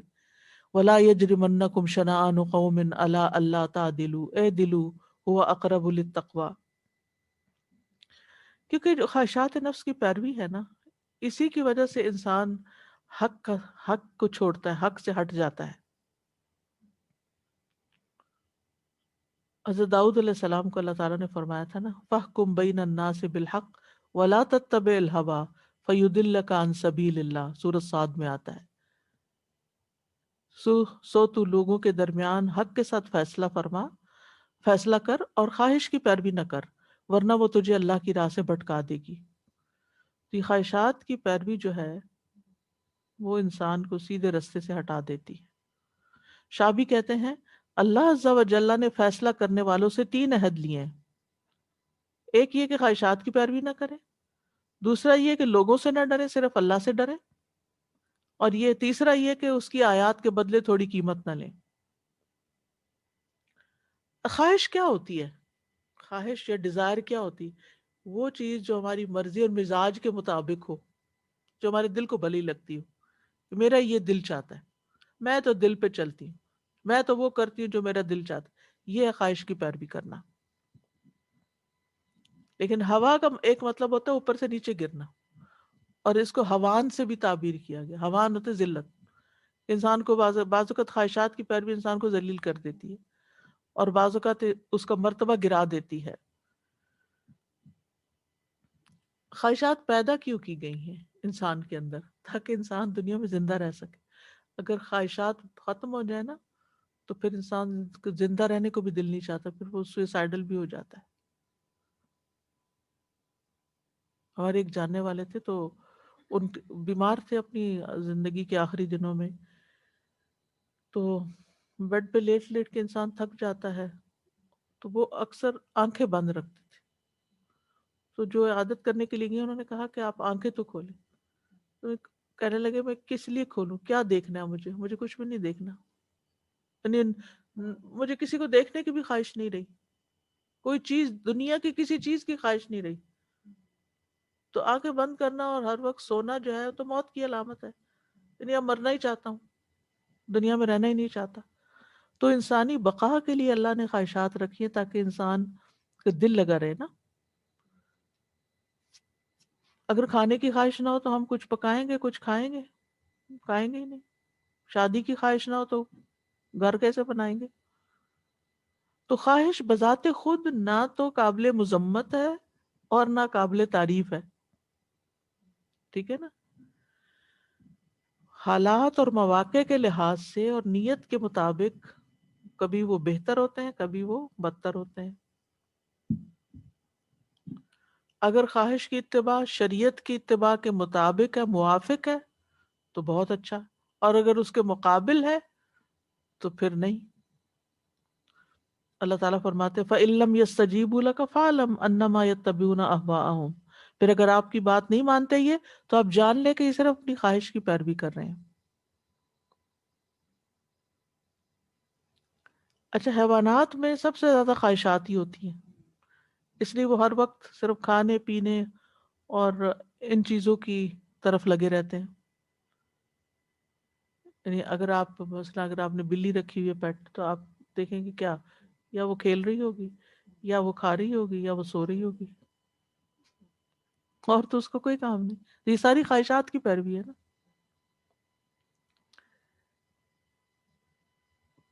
تو خواہش کی پیروی کرنے والا جو ہے وہ کبھی کوئی بڑا کام نہیں کر سکتا.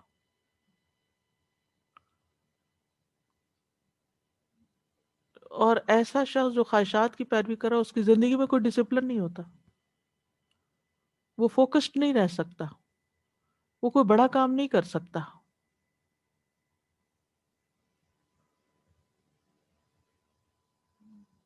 اور زیادہ خواہش کی پیروی کرنا، صرف خواہشات پہ چلنا، خواہشات کو الہ بنانا.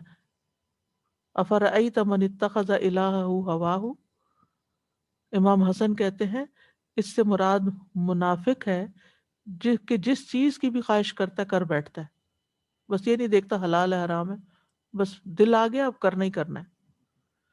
وہ کہتے ہیں کہ منافق اپنی خواہشات کا غلام ہوتا ہے، اس کا نفس جس بات کی خواہش کرتا ہے وہ کرتا جاتا ہے. پھر اسی طرح خواہشات کی پیروی جو ہوتی ہے گمراہی کا باعث بنتی ہے. سورۃ القصص میں آتا ہے وَمَنْ أَضَلُّ مِمَّنِ اتَّبَعَ هَوَاهُ بِغَيْرِ هُدًى مِّنَ اللَّهِ، اس سے زیادہ گمراہ کون ہو سکتا ہے جو اللہ کی ہدایت کو چھوڑ کر محض اپنی خواہش کے پیچھے لگا ہوا ہو. خواہشات جو ہیں وہ شیطان کا چور دروازہ ہے. یعنی انسان اگر خواہشات کی پیروی کرتا ہے تو شیطان بہت جلدی اس کے اندر آتا ہے. انسان کو غافل بھی کرتی ہیں خواہشات، انسان کی بصیرت کو اندھا کر دیتی، حق کو حق نہیں دیکھ سکتا. خواہشات کی پیروی کرنے والوں کی عقل بگڑ جاتی ہے.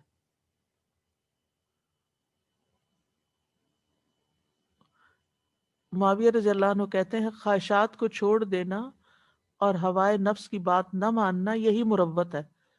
خواہشات کے پیچھے چلنا مروت کو بیمار کر دیتا ہے. خواہشات کی پیروی انسان کو، یعنی مروت سے مراد یہ کہ انسان پھر یہ نہیں دیکھتا کہ کوئی میرے ماں باپ ہیں یا بہن بھائی ہیں، اس کے اندر کوئی انسانیت نہیں رہتی، وہ تو بس صرف اس کو اپنی مرضی کرنی ہے، وہ کسی کی بھی عزت کی پرواہ نہیں کرتا. خواہشات کی پیروی انسان کو انجام سے بھی بے فکر کر دیتی ہے. تو ایسے انسان کے لیے محرومیوں کے دروازے کھل جاتے ہیں، اس کے لیے عزائم پست ہو جاتے ہیں، بہت سی بیماریوں کی جڑ ہے. کیونکہ انسان کھانے میں بھی خواہش کی پیروی کرتا ہے، وہ نہیں سوچتا کہ یہ چیز میرے لیے ہلاکت خیز ہے. پھر عداوتوں کی بنیاد ہے، میرا دل چاہتا ہے میں یہ چیز حاصل کر لوں چاہے کسی بھی قیمت پر. اب ہو سکتا ہے وہ کسی اور کا حق ہو، حصہ ہو، کسی اور کوئی اور اس کا زیادہ حقدار ہو، تو پھر ایک شخص ظلم زیادتی کے ساتھ اس کو لے گا تو دشمنی پالے گا. تو خواہش پرستی جس چیز کے ساتھ بھی ملتی ہے اس کو بگاڑ کے رکھ دیتی ہے. علم میں خواہش مل جائے تو گمراہی کی طرف لے جاتی ہے، زہد میں تو ریاکاری کی طرف لے جاتی ہے، فیصلہ کرنے میں ملاوٹ ہو تو حق تلفی پہ اکساتی ہے، تقسیم میں ملاوٹ ہو جائے تو ظلم میں لے جاتی ہے، ظالم بنا دیتی ہے. اگر عبادت میں خواہش کی ملاوٹ ہو جائے تو اطاعت اور تقرب کا ذریعہ باقی نہیں رہتا. یعنی جس چیز میں خواہش شامل ہو جاتی ہے نا تو پھر وہ اس کو بگاڑ کے ہی رکھ دیتی ہے. تو خواہش کو کنٹرول کرنا صبر سے آتا ہے، ورنہ خواہشات کی پیروی کرنے والوں کے لیے جہنم کی سزا بھی بتائی گئی کہ وہ جو ادا الصلاۃ واتبعوا الشہوات وسوف یلقون غیا، اور جہنم جو ہے وہ خواہشات سے گھیر دی گئی ہے. حجبت النار بالشہوات وحجبت الجنت بالمکارہ، آگ خواہشات سے ڈھانپ دی گئی اور جنت ناپسندیدہ چیزوں سے ڈھانپ دی گئی. جو خواہش سے بچتا ہے وہ ایک طرح سے اپنے ساتھ جہاد کرتا ہے، جہاد النفس. اور سب سے زیادہ طاقتور انسان بھی وہی ہے جو اپنے خواہش پہ کنٹرول کر لیتا ہے، جیسے غصہ ہے اس پہ کنٹرول کر لیتا ہے. اور جو خواہش نفس سے بچتا ہے یعنی بری خواہشات سے، اس کے لیے جنت کی بشارت ہے. وَأَمَّا مَنْ خَافَ مَقَامَ رَبِّهِ وَنَهَى النَّفْسَ عَنِ الْهَوَىٰ فَإِنَّ الْجَنَّةَ هِيَ الْمَأْوَىٰ. سورۃ نازعات میں آتا ہے. وَإِن تَلْوُوا أَوْ تُعْرِضُوا، تلوو لوا یلوی سے ہے، جان بوجھ کے جھوٹ بولنا. اصل میں تو تلوو کا مطلب ہوتا ہے نا موڑنا، لیم بِأَلْسِنَتِهِمْ، اپنی زبانوں کو موڑ کے. یعنی اگر تم گواہی دینے سے پھر جاؤ، اس میں کچھ اضافہ کر دو یا کمی کر دو، زبان کو ہیر پھیر کرو، او توردو، یا تم رو گردانی کرو کہ گواہی دو ہی نہ، ٹال مٹول کرو، کیونکہ گواہی چھپانے کی بھی مذمت ہے نا. ومن ازلم ممن کتم شہادتا عندہ من اللہ، اس سے زیادہ ظالم کون ہے جس نے وہ شہادت چھپا لی جو اس کے پاس اللہ کی طرف سے تھی. سورۃ البقرہ میں آتا ولا تکتموا الشہادۃ ومن یکتمھا فانہ آثم قلبہ، اور گواہی مت چھپاؤ، جو اسے چھپائے گا تو بے شک اس کا دل گناہگار ہے. عارض کا کیا مطلب ہے؟ گواہی چھپانا، یعنی روگردانی کرنا، نہ نہ نہ میں نہیں گواہی دیتا. اسی طرح جھوٹی گواہی دینا یہ اللہ کے ساتھ شرک کرنے کے برابر ہے، کبیرہ گناہوں میں سے ہے. تو جو ایسا کرے گا پھر فَإِنَّ اللَّهَ كَانَ بِمَا تَعْمَلُونَ خَبِيرًا، تو بے شک اللہ جو بھی تم کرتے ہو اس کو دیکھ رہا ہے.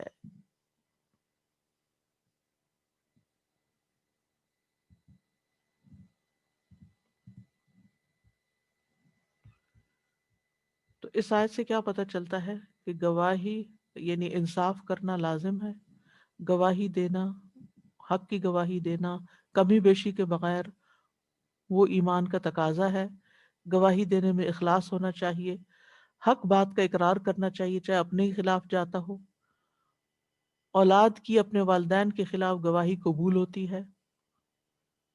اپنی خواہشات کو ہمیں شریعت کے تابع کرنا چاہیے، ہر معاملے میں انصاف کرنا چاہیے اور گواہی سے اعراض نہیں برتنا چاہیے. اللہ تعالیٰ علیم و خبیر ہے اور وہ ہر چیز کو جانتا ہے. جو بھی انسان کرتا ہے تو اللہ تعالیٰ کی مخالفت کرنے سے بچنا چاہیے.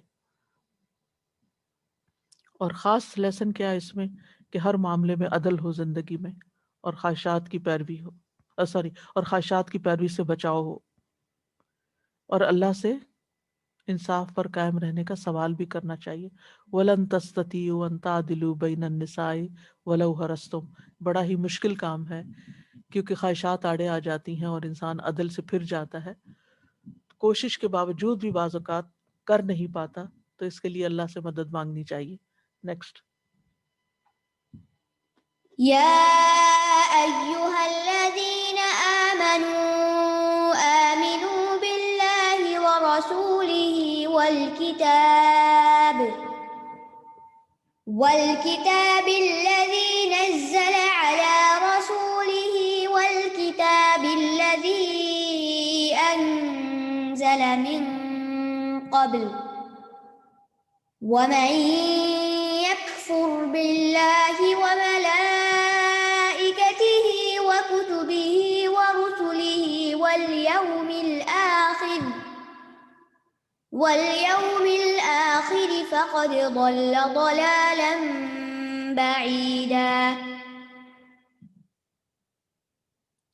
اے لوگو جو ایمان لائے ہو، ایمان لاؤ اللہ اور اس کے رسول پر، اور اس کتاب پر جو اس نے اپنے رسول پر نازل کی، اور اس کتاب پر بھی جو اس نے اس سے پہلے نازل کی. اور جو کوئی اللہ کا اور اس کے فرشتوں کا اور اس کی کتابوں کا اور اس کے رسولوں کا اور آخرت کے دن کا انکار کرے گا تو یقیناً وہ گمراہی میں بہت دور نکل گیا. یا ایھا الذین آمنو، پھر ایمان والوں کو خطاب ہے. آمنو، ایمان لے آؤ. کیا وہ ایمان تو لا چکے ہیں؟ اللہ تعالیٰ خود فرما رہے ہیں، تو پھر دوبارہ کیوں کہا جا رہا ہے؟ یہ تو ایسے ہی نا جیسے ہم ہر نماز میں کہتے ہیں اہدنا الصراط المستقیم، ہمیں ہدایت ہوئی تو ہم نماز پڑھ رہے ہیں نا، لیکن پھر کیا ہدایت مانگ رہے ہیں؟ مزید ہدایت مانگ رہے ہیں اور اس پر ثبات مانگ رہے ہیں کہ اللہ ہم کیونکہ ایمان بڑھتا اور گھٹتا ہے نا. تو یا ایھا الذین آمنو آمین، اور ایمان لو، آگے بڑھو، ترقی کرو ایمان کے درجات میں. اور اس پر ثبات اختیار کرو، اس سے پھر نہ جاؤ، کیونکہ انسان کے اندر جو خواہشات ہیں، کمزوریاں ہیں، اس کی وجہ سے انسان اپنا ایمان کھو سکتا ہے۔ تو اہل ایمان کو ایمان کی تکمیل کا حکم ہے کہ ایمان کے تمام ارکان اور تقاضے جو ہیں وہ پورے کرو۔ ایمان کا مطلب ہوتا ہے نا تصدیق کرنا اور اقرار کرنا، یعنی دل میں ایک عقیدہ رکھنا اور زبان کے ساتھ اقرار کرنا، اور پھر اعضاء کے ساتھ اس پر عمل کرنا، یعنی اس کے پورے تقاضے کو، دل میں بھی ایمان ہو، زبان پر بھی ہو، اور زیادہ سے زیادہ نیک عمل کرو تاکہ ایمان بڑھتا جائے۔ اور ایمان میں ساری چیزیں آ جاتی ہیں نا، جو اللہ پر، فرشتوں پر، کتابوں پر، رسولوں پر، جنت دوزخ پر، میزان پر، موت کے بعد جی اٹھنے پر، تقدیر کے اچھا برا ہونے پر۔ تو یہاں پر خاص طور پر آمنو باللہ ہی کہا گیا کہ اللہ پر ایمان لاؤ، کیونکہ اللہ پر ایمان لانا جو ہے یہ انسان کے لیے جنت میں لے جانے کا باعث ہے۔ وَمَن يُؤْمِن بِاللَّهِ وَيَعْمَلْ صَالِحًا يُدْخِلْهُ جَنَّاتٍ تَجْرِي مِن تَحْتِهَا الْأَنْهَارُ۔ اللہ تعالیٰ کے نزدیک محبوب ترین عمل ہے۔ ایک شخص نے کہا اللہ کے رسول، کون سے اعمال اللہ کو زیادہ محبوب ہے؟ فرمایا اللہ پر ایمان لانا۔ پوچھا کون سا ناپسندیدہ؟ کہا اللہ کے ساتھ شرک کرنا۔ پھر وہ رسول ہی، اور اس کے رسول پر بھی ایمان لاؤ۔ اور رسول سے مراد یہاں کون سے رسول ہیں؟ محمد صلی اللہ علیہ وسلم، یعنی اس بات پر ایمان کہ وہ سچے رسول ہیں، حق لے کر آئے ہیں، اللہ کی طرف سے مبعوث ہوئے ہیں، جو خبریں انہوں نے ہمیں دی وہ بالکل سچی ہیں، اور یہ بہت اعلیٰ درجے کی نیکی ہے۔ ایک اور موقع پر آیا، کسی نے آپ سے پوچھا کہ کون سا عمل سب سے افضل ہے؟ آپ نے فرمایا اللہ اور اس کے رسول پر ایمان لانا۔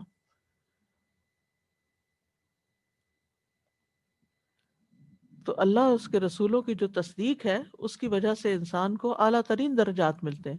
نبی صلی اللہ علیہ وسلم نے فرمایا اہل جنت بالائی منزل والوں کو اپنے اوپر سے اس طرح دیکھیں گے جس طرح لوگ آسمان کے مشرق یا مغربی کنارے پر چمکتا گہرا ستارہ دیکھتے ہیں، وہ اوپر، کہ اہل جنت کے مراتب میں فرق ہوگا، درجوں میں فرق ہوگا۔ لوگوں نے عرض کیا اللہ کے رسول یہ تو انبیاء کے مقام ہیں، ان کے مراتب پر اور کوئی نہیں پہنچ سکتا، اتنا اونچا کون جائے گا؟ آپ نے فرمایا کیوں نہیں؟ اس ذات کی قسم جس کے ہاتھ میں میری جان ہے، جو لوگ اللہ پر ایمان لائے اور رسولوں کی تصدیق کی، ان کے لیے یہ اونچے درجے ہیں۔ پھر اور کیا؟ والکتاب الذی نزل علی رسولہ، اور اس کتاب پر ایمان لاؤ جو اس نے اپنے رسول پر نازل کی۔ اس کو نزلہ کو نزلہ بھی پڑھا گیا ہے، پر ہم تو حفص کی قرات میں نزلہ ہی پڑھتے ہیں، لیکن دوسری قرات میں جو اس کے رسول پر جو اس نے اپنے رسول پر نازل کی، یعنی محمد صلی اللہ علیہ وسلم پر جو قرآن نازل کیا، اس پر ایمان لاؤ۔ یعنی اللہ کی کتاب پر ایمان لانے کا مطلب کیا ہے؟ کہ یہ کتاب اللہ کی طرف سے ہے، یہ کتاب برحق ہے، اس میں جو خبریں بیان کی گئی ہیں وہ بالکل سچی ہیں، جو احکامات بیان کیے گئے ہیں وہ عدل پر مبنی ہیں، اور یہ کتاب دوسری ساری کتابوں پر فیصلہ کن حیثیت رکھتی ہے۔ یعنی یہ ایک میزان ہے، ایک مقرر، ایک کرائیٹیرین ہے۔ والکتاب الذی انزل من قبل، اور وہ کتاب جو اس سے پہلے اتاری گئی۔ الکتاب یہاں اسم جنس ہے، یعنی ساری کتابیں مراد ہیں، ساری پچھلی کتابوں پر ایمان لانا ضروری ہے، تورات، زبور، انجیل، صحف۔ ومن یکفر باللہ وملائکتہ وکتبہ ورسلہ والیوم الآخر فقد ضل ضلالا بعیدا۔ تو جو کوئی انکار کرے اللہ کا اور اس کے فرشتوں کا اور اس کی کتابوں کا اور اس کے رسولوں کا اور آخرت کے دن کا، تو وہ تو بہت دور گمراہی میں بھٹک گیا۔ تو یہاں پر پیچھے اللہ، کتب اور رسول کی بات آئی، یہاں ملائکہ اور یوم آخرت کی بات بھی آ گئی۔ تو ملائکہ جو ہیں ان کا انکار جو ہے وہ بھی انسان کو کفر پر لے جاتا ہے، اور یوم آخرت کی بات، آخرت دن سے مراد قیامت کا دن ہے، کہ دنیا میں 3 مرحلے ہیں نا، یعنی دنیا کے 3 مرحلے ہیں، ایک ماں کے شکم میں، دوسرا دنیا کی زندگی میں، تیسرا برزخ میں، اور برزخ سے ہی پھر قیامت کے دن قبروں سے اٹھیں گے اور یوم الآخر آ جائے گا، تو اس کو آخری دن کہا گیا۔ تو اس آیت سے ہی پتہ چلتا ہے کہ اس شخص کا ایمان درست نہیں جو بعض چیزوں پر ایمان لائے اور بعض پر نہ لائے۔ ایمان کے سارے ارکان پر، 6 ارکان ہیں جو، ان پر ایمان لانا ضروری ہے۔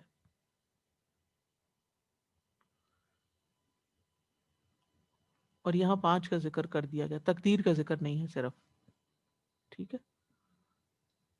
اور آخرت پر ایمان لانے کا مطلب ہے آخرت کے ہر مرحلے پر ایمان لانا، ٹھیک ہے۔ قبر کے عذاب پر ایمان لانا، اور پھر اس کے بعد قیامت کے دن کا نشور جو ہے اس پر، اور حساب کتاب اور میزان اور جتنی بھی ڈیٹیلز آتی ہیں۔ نیکسٹ۔ إن الذين آمنوا ثم كفروا ثم آمنوا ثم كفروا ثم آمنوا ثم كفروا ثم ازدادوا كفرا لم يكن الله ليغفر لهم ثم ازدادوا كفرا لم يكن الله ليغفر لهم ولا ليهديهم سبيلا۔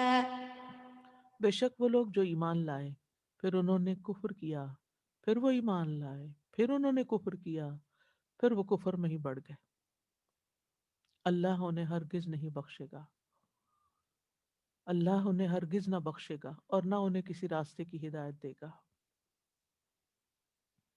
یعنی جو کوئی ایمان لانے کے بعد پھر کفر کی طرف لوٹا، پھر اس نے ہدایت کا راستہ اختیار کیا، پھر گمراہ ہوا، پھر ایمان لایا، پھر اندھا ہی ہو گیا، پھر ایمان لائے پھر کفر، یعنی اس نے یہ کھیل بنایا ہوا، کبھی ایمان کبھی کفر، کبھی ایمان کبھی کفر، اور آخر اس کا کفر پر ہوا، تو پھر کیا ہوا اس کا نتیجہ؟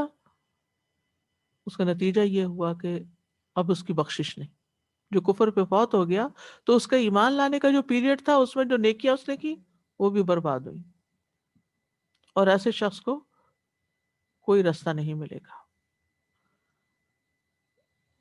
اور بعض کہتے ہیں کہ اہل کتاب کی طرف اشارہ ہے کہ ایک پیغمبر کو مان لیتے تھے اور دوسرے کا انکار کر دیتے تھے۔ بہرحال اشارہ ہے منافقین کے حال کی طرف۔ ذالک بانہم آمنوا ثم کفروا فتبع علی قلوبہم فہم لا یفقہون، یہ اس لیے کہ وہ ایمان لائے پھر کفر کیا تو اللہ نے ان کے دلوں پہ مہر لگا دی گئی، اب یہ کچھ نہیں سمجھتے۔ سورۃ منافقون کی آیت ہے۔ اور اہل کتاب کا بھی یہ گروہ کہتا تھا صبح ایمان لے آؤ شام کو انکار کر دو۔ لم یکن اللہ لیغفر لہم ولا لیہدیہم سبیلا، ایسے لوگوں کو اللہ تعالیٰ نہ معاف کرے گا نہ ہدایت دے گا۔ یہ بخشش اور ہدایت سے محروم ہے، یعنی ایسی چیزوں سے محروم کر دیا جائے گا جو بخشش اور ہدایت کا تقاضا کرتی ہیں۔ یہ بار بار مرتد ہونے والے کی سزا ہے۔ استغفر اللہ۔ یعنی ایک تو مرتد ہونا اور دوسرا کفر میں پھر زیادہ ہوتے چلے جانا۔ تو اس سے ہی پتہ چلتا ہے کہ دین پر استقامت اور ثابت قدمی بہت زیادہ ضروری ہے، اور ان کاموں کو چھوڑ دینا چاہیے، اور ان کاموں کو چھوڑ دینا چاہیے کہ جن میں خیر نہیں۔ اور اس میں ایک اور چیز بھی، ایک اشارہ ملتا ہے ہمیں، ایک زندگی گزارنے کا ایک اصول، کہ ان یعنی انسان اپنے آپ کو کسی ایک کام پر فوکس کرتا ہے، پھر ڈپ آ جاتا ہے، پھر تو سوچے کہ کیوں آیا ہے، اس رستے کو چھوڑ دے، ان چیزوں کو چھوڑ دے کہ جس کی وجہ سے وہ بار بار گر رہا ہے۔ یعنی ایک کل آمنت باللہ ثم استقم، کہو میں اللہ پہ ایمان لائے پھر اس پہ جم جاؤ، پکے ہو جاؤ، ثبات اختیار کرو۔ اور اس کے لیے دعا بھی کرنی چاہیے نا، یا مقلب القلوب ثبت قلبی علی دینک۔ نماز کی کسی رکعت میں نا یہ باندھ لیں اپنے لیے، جیسے میں نے ظہر کی سنتوں کی پہلی رکعت میں نا اس سجدے میں اس کے لیے باندھا ہوا ہے۔ اس طرح باندھنے سے کیا ہوتا ہے، یہ ہر ایک اپنا، میرے اوپر مت جائیے گا کیونکہ میں کوئی نیا دین نہیں ایجاد کر رہی ہوں، صرف ایک ٹپ دے رہی ہوں۔ نبی صلی اللہ علیہ وسلم کتنی کثرت سے یہ دعا مانگتے تھے، تو ہم کہاں ہیں؟ ہمارے لیے بھی بہت ضروری ہے کہ ہم ثابت قدمی اختیار کریں، لیکن اللہ کی توفیق کے بغیر نہیں ہو سکتی۔ چھوٹی چھوٹی چیزیں تو انسان کا دل پھیر دیتی ہیں، کبھی جسمانی کمزوری، کبھی لوگوں کی باتیں، کبھی اور پریشانیاں، انسان کی سالوں کی بنی ہوئی عادتیں بعض اوقات ختم ہو کے رہ جاتی ہیں، ایسے حالات پیدا ہو جاتے ہیں۔ اللہ ہمیں دین پہ جمائے رکھنا۔ کووڈ نے کتنی چیزوں کی، اب میں سوچ رہی تھی کہ جو بچے اس ایج میں بڑے ہو رہے ہیں اور مسجد ماں باپ مشکل لے جا رہے تھے، اب وہ مسجدیں بند ہیں، تو وہ ان بچوں کو مسجد جانے کی عادت کیسی پڑے، اور جو بڑی مشکل سے اس طرف آئے تھے ان کی عادت پھر سے خراب ہو گئی، تو کتنا مشکل ہے۔ اللہ سبحانہ وتعالیٰ محفوظ رکھے۔ تو دل جو ہے نا ہمارا الٹ پلٹ ہوتا رہتا ہے، تو کبھی بھی اس دل پہ اعتبار نہیں کرنا چاہیے کہ اب ہمارا ایمان بڑا ہو گیا، زیادہ ہو گیا تو ہم اسی پہ جمے رہیں گے۔ پہلے کہا گیا نا آمنو آمنو یا ایھا الذین آمنو آمنو، بڑھاتے رہو اس کو، ورنہ کیا ہوگا اگر بڑھایا نہیں تو کہیں ایسا نہ ہو کہ کفر کی طرف پلٹ جاؤ، اور کفر کے علاوہ ناشکری بھی تو بندہ جب ڈٹائی پہ اتر جاتا ہے نا، اور دل ٹیڑھا ہو جاتا ہے، پھر اللہ ہدایت نہیں دیتا اور پھر بخشش بھی نہیں ہوتی۔ نیکسٹ۔ بشر المنافقین بأن لهم عذابا ألیما۔ منافقوں کو خوشخبری دے دیجئے کہ ان کے لیے دردناک عذاب ہے۔ استغفر اللہ۔ یہ پچھلی آیت بھی منافقین ہی سے متعلق تھی، تو یہاں پر اس کا انجام بتا دیا گیا ہے۔ بشارت کا لفظ جو ہے نا خیر اور شر دونوں کے لیے استعمال ہوتا ہے۔ یہ بشر کہتے ہیں سکن کو، یعنی جس خبر سے انسان کا رنگ بدل جائے۔ خوشی کی خبر ہوتی ہے تو ہمارا چہرہ کھل اٹھتا ہے، اور غم کی خبر ہوتی ہے یا تکلیف کی ہوتی ہے تو اس سے ہمارا رنگ فک ہو جاتا ہے۔ تو بشر المنافقین، یعنی یہ جو کفر اور اسلام کے بیچ میں کھیل رہے ہیں نا، ان کو پھر بشارت دے دیجئے۔ نبی صلی اللہ علیہ وسلم کو خطاب ہے، آپ خوشخبری دے دیجئے کہ ان کے لیے عذاب و نلیم ہے، دردناک عذاب ہے، کیونکہ آپ مبشر بھی تھے اور نذیر بھی تھے۔ اور یہاں ایک طرح سے ان کا مذاق اڑایا گیا ہے کہ یہ ان کے لیے کوئی اچھی خبر نہیں، it's not a good news, لیکن یہ ہے کہ ان کے لیے یہی ان کے رویوں کی وجہ سے ان کو اس طرح کا خطاب دیا گیا ہے۔ تو بشر المنافقین، اور منافقین کا واحد منافق ہوتا ہے۔ یہ وہ لوگ ہوتے ہیں جنہوں نے ظاہر میں اسلام کا اظہار کیا ہوتا ہے اور دل میں کفر چھپایا ہوتا ہے۔ مکہ میں منافقت نہیں تھی، مدینہ میں آ کے جنگ بدر کے بعد، کامیابی کے بعد منافق جو ہیں وہ جنم لیے۔ یعنی ابتدائی دور میں نفاق نہیں تھا، کیونکہ وہ تو مشکل حالات سے گزر رہے تھے، لیکن جب مسلمان طاقتور ہو گئے اور ان کو دنیاوی فائدے حاصل ہونے لگ گئے، تو پھر لوگ یعنی کہ اسلام کے پردے میں اپنا کفر چھپانے لگ گئے۔ لیکن نبی صلی اللہ علیہ وسلم نے براہ راست ان کے اوپر کبھی کوئی ایکشن نہیں لیا، کیونکہ یہ زبان سے اسلام کا اظہار کرتے تھے۔ اور کس چیز کی یہاں بشارت دی گئی؟ بِأَنَّ لَهُمْ عَذَابًا أَلِيمًا، کہ ان کے لیے دردناک عذاب ہے۔ اور دردناک عذاب کیا ہے؟ ان المنافقین فی الدرک الاسفل من النار، کہ منافق آگ کے سب سے نچلے گڑھے میں ہوں گے، جہاں سے کبھی نکل ہی نہیں سکیں گے۔ استغفر اللہ، اعوذ باللہ۔ تو اس آیت سے پتہ چلتا ہے کہ منافقت جو ہے وہ دردناک عذاب کا مستحق بناتی ہے انسان کو، اور علم جو ہے درد اور تکلیف کے لیے ہوتا ہے نا، کہ ایسا عذاب ہوگا جس میں درد ہوگی، تکلیف ہوگی۔ نیکسٹ آیت۔ الذين يتخذون الكافرين أولياء من دون المؤمنين أيبتغون عندهم العزة فإن العزة لله جميعا۔ جو لوگ مومنوں کو چھوڑ کر کافروں کو دوست بنا لیتے ہیں، کیا وہ ان کے پاس عزت چاہتے ہیں؟ تو بے شک عزت ساری کی ساری اللہ ہی کے لیے ہے۔ یہ الذین انہی منافقین کے بارے میں ہے کہ ان کی مسلمانوں سے ہمدردیاں کم ہیں اور کفار سے زیادہ ہیں، کیونکہ یہ ان کے ہاں اپنا مقام تلاش کرتے ہیں، ان کے پاس عزت ڈھونڈتے ہیں۔ یعنی یہ ان کی صفات بتائی گئی ہیں، کیونکہ وہ خیال کرتے ہیں کہ یہ مسلمان جو ابھی ابھی مدینہ میں آئے ہیں، ان کی طاقت تو کم ہی ہے، کمزور ہی ہے، لیکن ان کے دشمن جو ہیں وہ زیادہ طاقتور ہیں، لہٰذا وہ ان سے دوستی کرتے رہتے ہیں کہ ان کی طرف سے ادھر اسلام کا اظہار کر دیا اور ان کے ساتھ دوستی رکھی۔ وَإِذَا لَقُوا الَّذِينَ آمَنُوا قَالُوا آمَنَّا وَإِذَا خَلَوْا إِلَىٰ شَيَاطِينِهِمْ قَالُوا إِنَّا مَعَكُمْ۔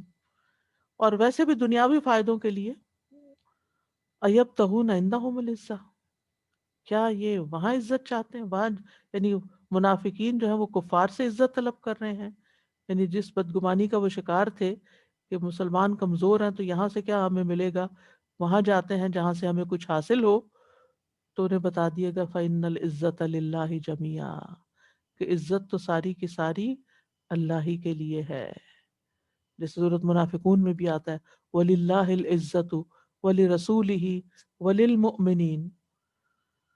تو عزت تین طرح کی ہوتی ہے، علماء کہتے ہیں ایک عزت ہے مقام کی عزت، دوسری ہے غلبے کی عزت، تیسری ہے محفوظ ہونے کی عزت۔ تو یہ تینوں اللہ ہی کے لیے ہیں۔ تو اس آیت سے ہی پتہ چلتا ہے کہ غیر اللہ سے عزت مانگنے میں انسان کی ذلت ہے۔ انسان کسی سے عزت مانگ نہیں سکتا، مانگنے سے نہیں ملتی، اور اگر کوشش کرے بھی کہ کسی کی نظروں میں بہت اچھا بن جاؤ تو اللہ ہی ہے جو عزت دیتا ہے تو ملتی ہے، ورنہ انسان کچھ حاصل نہیں کر سکتا۔ تو عزت اللہ ہی سے طلب کرنی چاہیے، اللہ ہی عزت کا مالک ہے اور ساری کی ساری عزت اسی کے پاس ہے، اور اللہ تعالیٰ اور اس کے رسول اور ایمان والوں کے لیے عزت کا وعدہ کیا گیا ہے۔ اور ویسے بھی قرآن میں آتا ہے تو عزو من تشاء و تو ذل من تشاء، تو جس کو چاہتا ہے عزت دیتا ہے، جس کو چاہتا ہے ذلت دیتا ہے۔ تو عزت پانے والے کام کیا ہیں؟ اللہ اور اس کے رسول کی اطاعت کی جائے، ایمان سچا اور پکا ہو، کیونکہ ایمان اور اسلام کی وجہ سے انسان کو اللہ کے ہاں عزت ملتی ہے، قرآن کے ذریعے عزت ملتی ہے۔ جب حضرت عمر نے پوچھا تھا نافع بن عبد الحارث سے کہ مکہ میں اپنے پیچھے کس کو عامل بنایا، تو انہوں نے ابن ابزہ کو کہا وہ کون ہے؟ کہا غلام ہے۔ پھر کسی اور کا پوچھا تو پھر پتہ چلا کہ اس لیے بنایا کہ وہ قرآن کا قاری ہے اور فرائض کا عالم ہے۔ تو حضرت عمر نے کہا بے شک تمہارے نبی نے سچ فرمایا کہ یقیناً اللہ اسی کتاب کے ذریعے لوگوں کو بلند کرتا ہے اور اس کے ذریعے کچھ لوگوں کو پست اور ذلیل کرتا ہے۔ اسی طرح معاف کرنے والا عزت پاتا ہے، عفو درگزر کرنے والا، تواضع اختیار کرنے والا، لوگوں سے بے نیاز ہونے میں عزت ہے، ظلم پر اللہ کی خاطر خاموشی اختیار کرنے میں عزت ہے۔ تو اللہ سبحانہ وتعالی ہم سب کو دنیا اور آخرت کی رسوائی سے بچائے، ذلت سے بچائے۔ وآخر دعوانا ان الحمد للہ رب العالمین۔ سبحانک اللہم و بحمدک، اشہد ان لا الہ الا انت، استغفرک و اتوب الیک۔ السلام علیکم ورحمۃ اللہ وبرکاتہ۔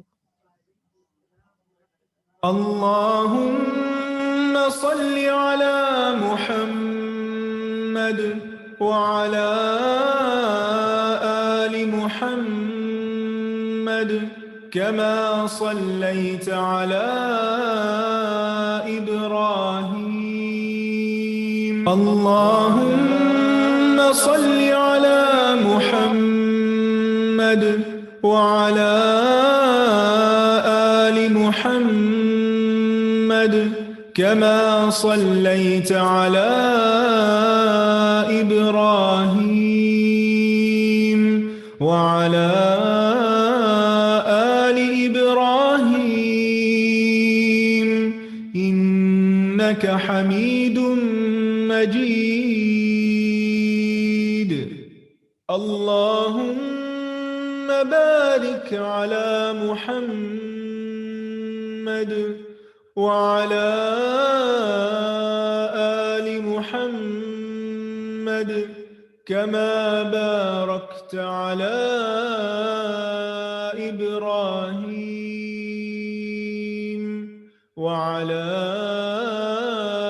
آل إبراهيم إنك حميد مجيد اعوذ باللہ من الشیطان الرجیم، بسم اللہ الرحمن الرحیم۔ السلام علیکم ورحمۃ اللہ وبرکاتہ۔ الحمدللہ آج کا ہمارا لیسن مکمل ہوا۔ کہاں تک آیتیں ہم نے مکمل کی ہیں؟ یسٹرڈے کہاں سے شروع کی تھی اور آج لیسن کہاں پہ کمپلیٹ کیا؟ آپ آیتوں کا نمبر لکھیں، میں دعا پڑھتی ہوں. رب اشرح لی صدری ویسر لی امری واحلل عقدۃ من لسانی یفقہوا قولی. آمین الہی آمین. شروع کہاں سے کی تھی؟ یسٹرڈے، آج نہیں. کیونکہ جب آپ کا کوئز آئے گا تو یسٹرڈے کے لیسن اور آج کے لیسن سے آئے گا نا. 127 سے 139، ٹھیک ہے، 127 سے 139 تک آپ لوگوں کا جو تھا وہ لیسن تھا. چلیں کوئک سا ایک اپنا ہم ٹو ٹیک ہوم لیسن لے لیتے ہیں. ایک تو ہمیں جو بالکل آخری آیتیں ہم نے پڑھی اس میں دوستی کا معیار بتایا گیا، ایمان کے قیمتی ہونے کا ہمیں بتایا گیا. خواہش آیا نمبر 135 میں خواہش کی بہت بات کی گئی. تو خواہشات کا ہونا اچھی بات ہے یا بری بات ہے؟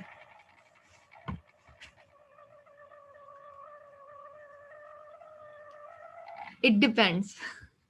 اٹ ڈیپینڈس، کیونکہ خواہشات نہ ہوں تو پھر کیا ہوتا ہے؟ پھر زندگی کی تمنا ختم ہو جاتی. تو اللہ تعالیٰ نے حب شہوات جو ہے وہ انسان کے اندر رکھی ہے، لیکن ساتھ میں ایک حد مقرر کی ہے. ٹھیک ہے، صحیح. اچھا یہ بتائیے گا کہ علم حاصل کرنے میں اگر خواہش کی ملاوٹ ہو جائے تو کیا ہوتا ہے؟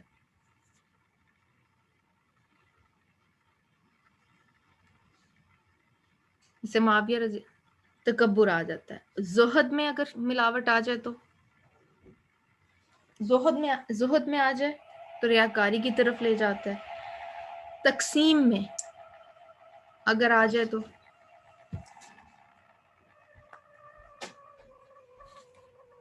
تقسیم میں اگر آ جائے تو ظلم کی طرف لے جاتی ہے، حق تلفی ہوتی ہے. اور عبادت میں اگر خواہش کی ملاوٹ ہو جائے تو پھر کیا آتی ہے؟ اطاعت اور تقرب کا ذریعہ باقی نہیں رہتا.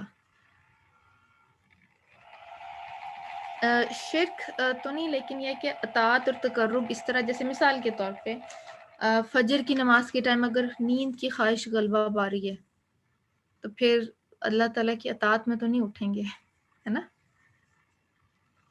ہاں جی، خود سری کہہ سکتے ہیں.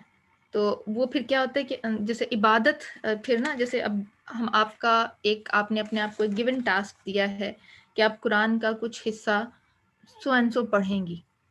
اب اس میں خواہش کی غالب آ جاتی ہے کہ چلو اس کو میں بعد میں کرتی ہوں، میں ابھی کچھ اور کام کر لیتی ہوں، یا میں تھوڑا سا اپنے آپ کو انٹرٹین کر لیتی ہوں. کچھ بھی خواہش ہو سکتی ہے، کوئی اچھی نئی ڈش بنانے کی خواہش ہو سکتی ہے جو اس ٹائم ضروری نہیں ہے.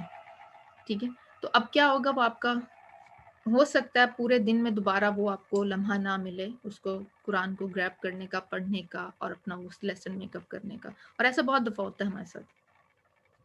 تو پھر وہ کیا کہتی ہے، اطاعت اور قرب سے ہم تھوڑا سا دور ہو جاتے ہیں. تو اس لیے جو ہے اس کو جو ہے یہ بات مجھے لگی کہ ہمیں کہاں کہاں اپنے آپ کو تھوڑا سا دیکھنا ہے. اور انشاءاللہ اللہ سبحانہ تعالیٰ کی توفیق سے کرائٹیریا ہمارے سامنے ایک ایک کر کے کلیئر ہوتا جا رہا ہے، تو ہم اس کو مارک کرتے جائیں گے تاکہ اللہ سبحانہ تعالیٰ جو اینڈ پہ بات کی نا کہ عزت اللہ تعالیٰ کے ہاں ہے، اور اللہ کے دین سے، اللہ کے رسول سے محبت کرنے سے، اللہ تعالیٰ سے محبت کرنے سے، یہ وہ کام ہیں قرآن سے اللہ تعالیٰ عزت دیتے ہیں. بالکل. چلیں جی، الحمدللہ یہ تو ہمارا کوئک سا ریکیپ تھا. اب ایسا کرتے ہیں کہ اپنے سٹار سٹوڈنٹس دیکھ لیتے ہیں کہ وہ کون سے ہیں اس ویک کے سٹار سٹوڈنٹس انشاءاللہ. چلیں جی،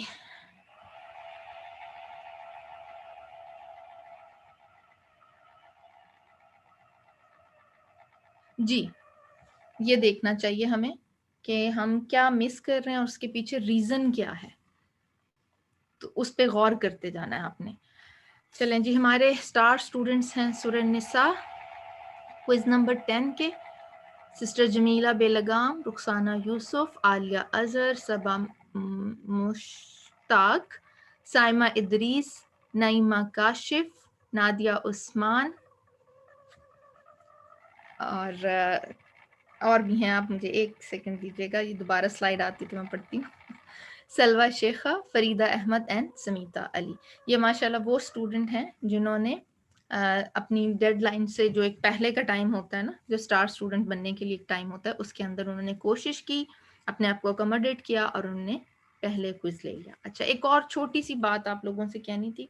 آپ لوگ ماشاءاللہ جب کوئز کر لیتے ہیں نا تو آپ گروپ میں بتا رہے ہوتے ہیں کہ کویسچن نمبر 8 میں میرا سو اینڈ سو آپشن تھا اور اس کا ایسے ہو گیا, کویسچن نمبر 10 میں فلاں چیز تھی وہ میری صحیح نہیں ہوئی. shouldn't be doing that. لیکن اس کے ساتھ ایک چیز اور یہ ہے کہ کویسچن شفل ہوتے ہیں. آپ کے پاس وہ کویسچن نمبر 8 تھا تو کسی اور کے پاس 10 ہو گیا اور کسی کے پاس 3 ہو گیا, تو ہمیں کوئی کلو نہیں ملتا کہ کون سے کویسچن کی بات کی جا رہی ہے. اوکے سوری سسٹر, ہو سکتا ہے مس ہو گیا. اور چلے میں اناؤنس کر دیتی ہوں, سسٹر ارما انصاری بھی ہمارے اسٹار اسٹوڈنٹس میں سے ہیں. ٹھیک ہے, تو ایک تو آپ گروپ میں آپ نے کوئز ڈسکس نہیں کرنا. جنہوں نے پہلے کر لیا ڈیڈ لائن سے پہلے, آپ کا کچھ مس ہو گیا ہے, آپ کا کچھ رہ گیا ہے, تو اگر آپ کنسرن ہے ریلی اس کو چیک کرنا چاہتے ہیں, آپ مجھے سسٹر رانا کو ہمیں پرائیویٹ میسج کر سکتے ہیں. ٹھیک ہے. ایمان کیسے بڑھتا ہے؟ اچھا ایمان کے بڑھنے کے لیے کیا کرنا چاہیے؟ جی سب لوگ آنسر لکھیں. ایمان بڑھانے کے لیے کیا کرنا چاہیے؟ اچھا پہلے ایمان کی ڈیفینیشن کیا ہے یہ دیکھتے ہیں ہم. ایمان کی ڈیفینیشن کیا ہے؟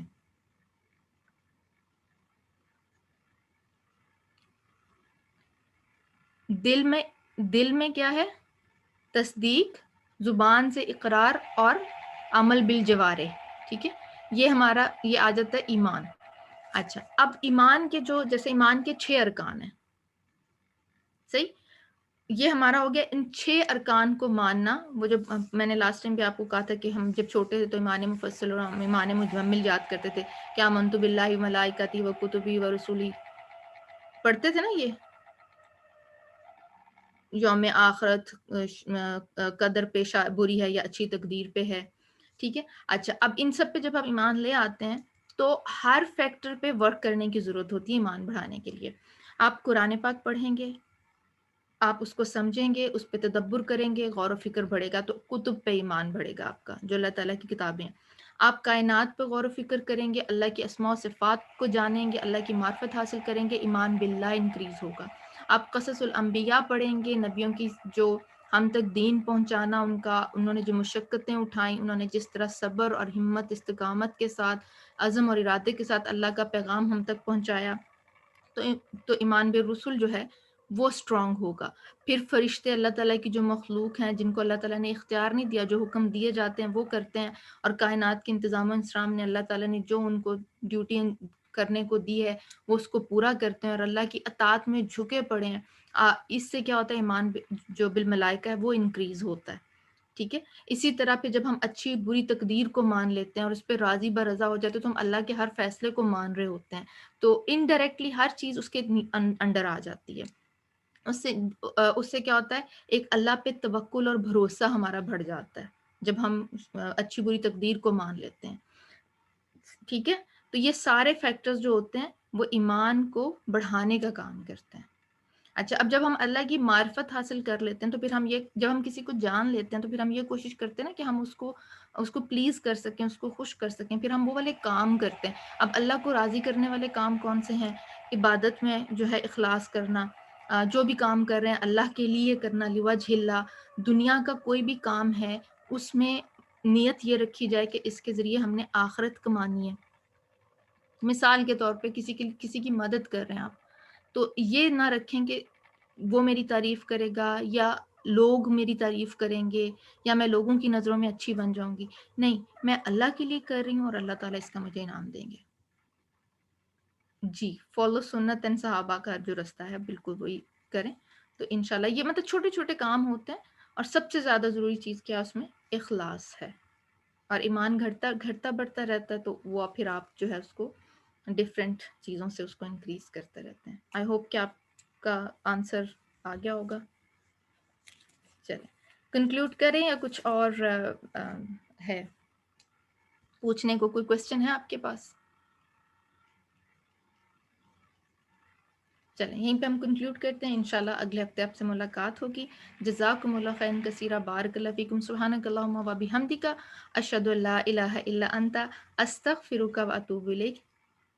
یہ لائیو کلاس ہی تھی نا، یہ لائیو کلاس ہی تھی. اور سسٹر ایما آپ کا نام سسٹر رانا نے ایڈ کر دیا ہے. وہ ہیپی. جو کوئز کرتے ہیں اس کے لیے آپ کو کلاس رجسٹرڈ کرنی پڑتی ہے. اس کے لیے آپ کلاس جو ہے نا رجسٹرڈ، جب کورس اناؤنس ہوتا ہے تو آپ جو ہے کلاس کو رجسٹرڈ کرتے ہیں، ایک فارم فل کرتے ہیں، تو اس کے بعد پھر جو ہے آپ کو ایک ڈیش بورڈ الاٹ کیا جاتا ہے اور وہاں سے پھر آپ ایکسس کرتے ہیں اور اپنا انجوائے کرتے ہیں. پرک اینڈ پریولیجز اب دیکھیں جو جنہوں نے کیا وہ کس طرح اسکرین پہ ماشاءاللہ ایک چمکدار ستاروں کی طرح چمک رہے ہیں. جی چلیں، جزاکم اللہ خیر کثیرہ. السلام علیکم ورحمۃ اللہ وبرکاتہ. اوکے سسٹر آنا انہیں پلیز لنک دے دیں اگر ابھی تک ہمارا ایڈمیشن اوپن ہوا تو. السلام علیکم ورحمۃ اللہ وبرکاتہ.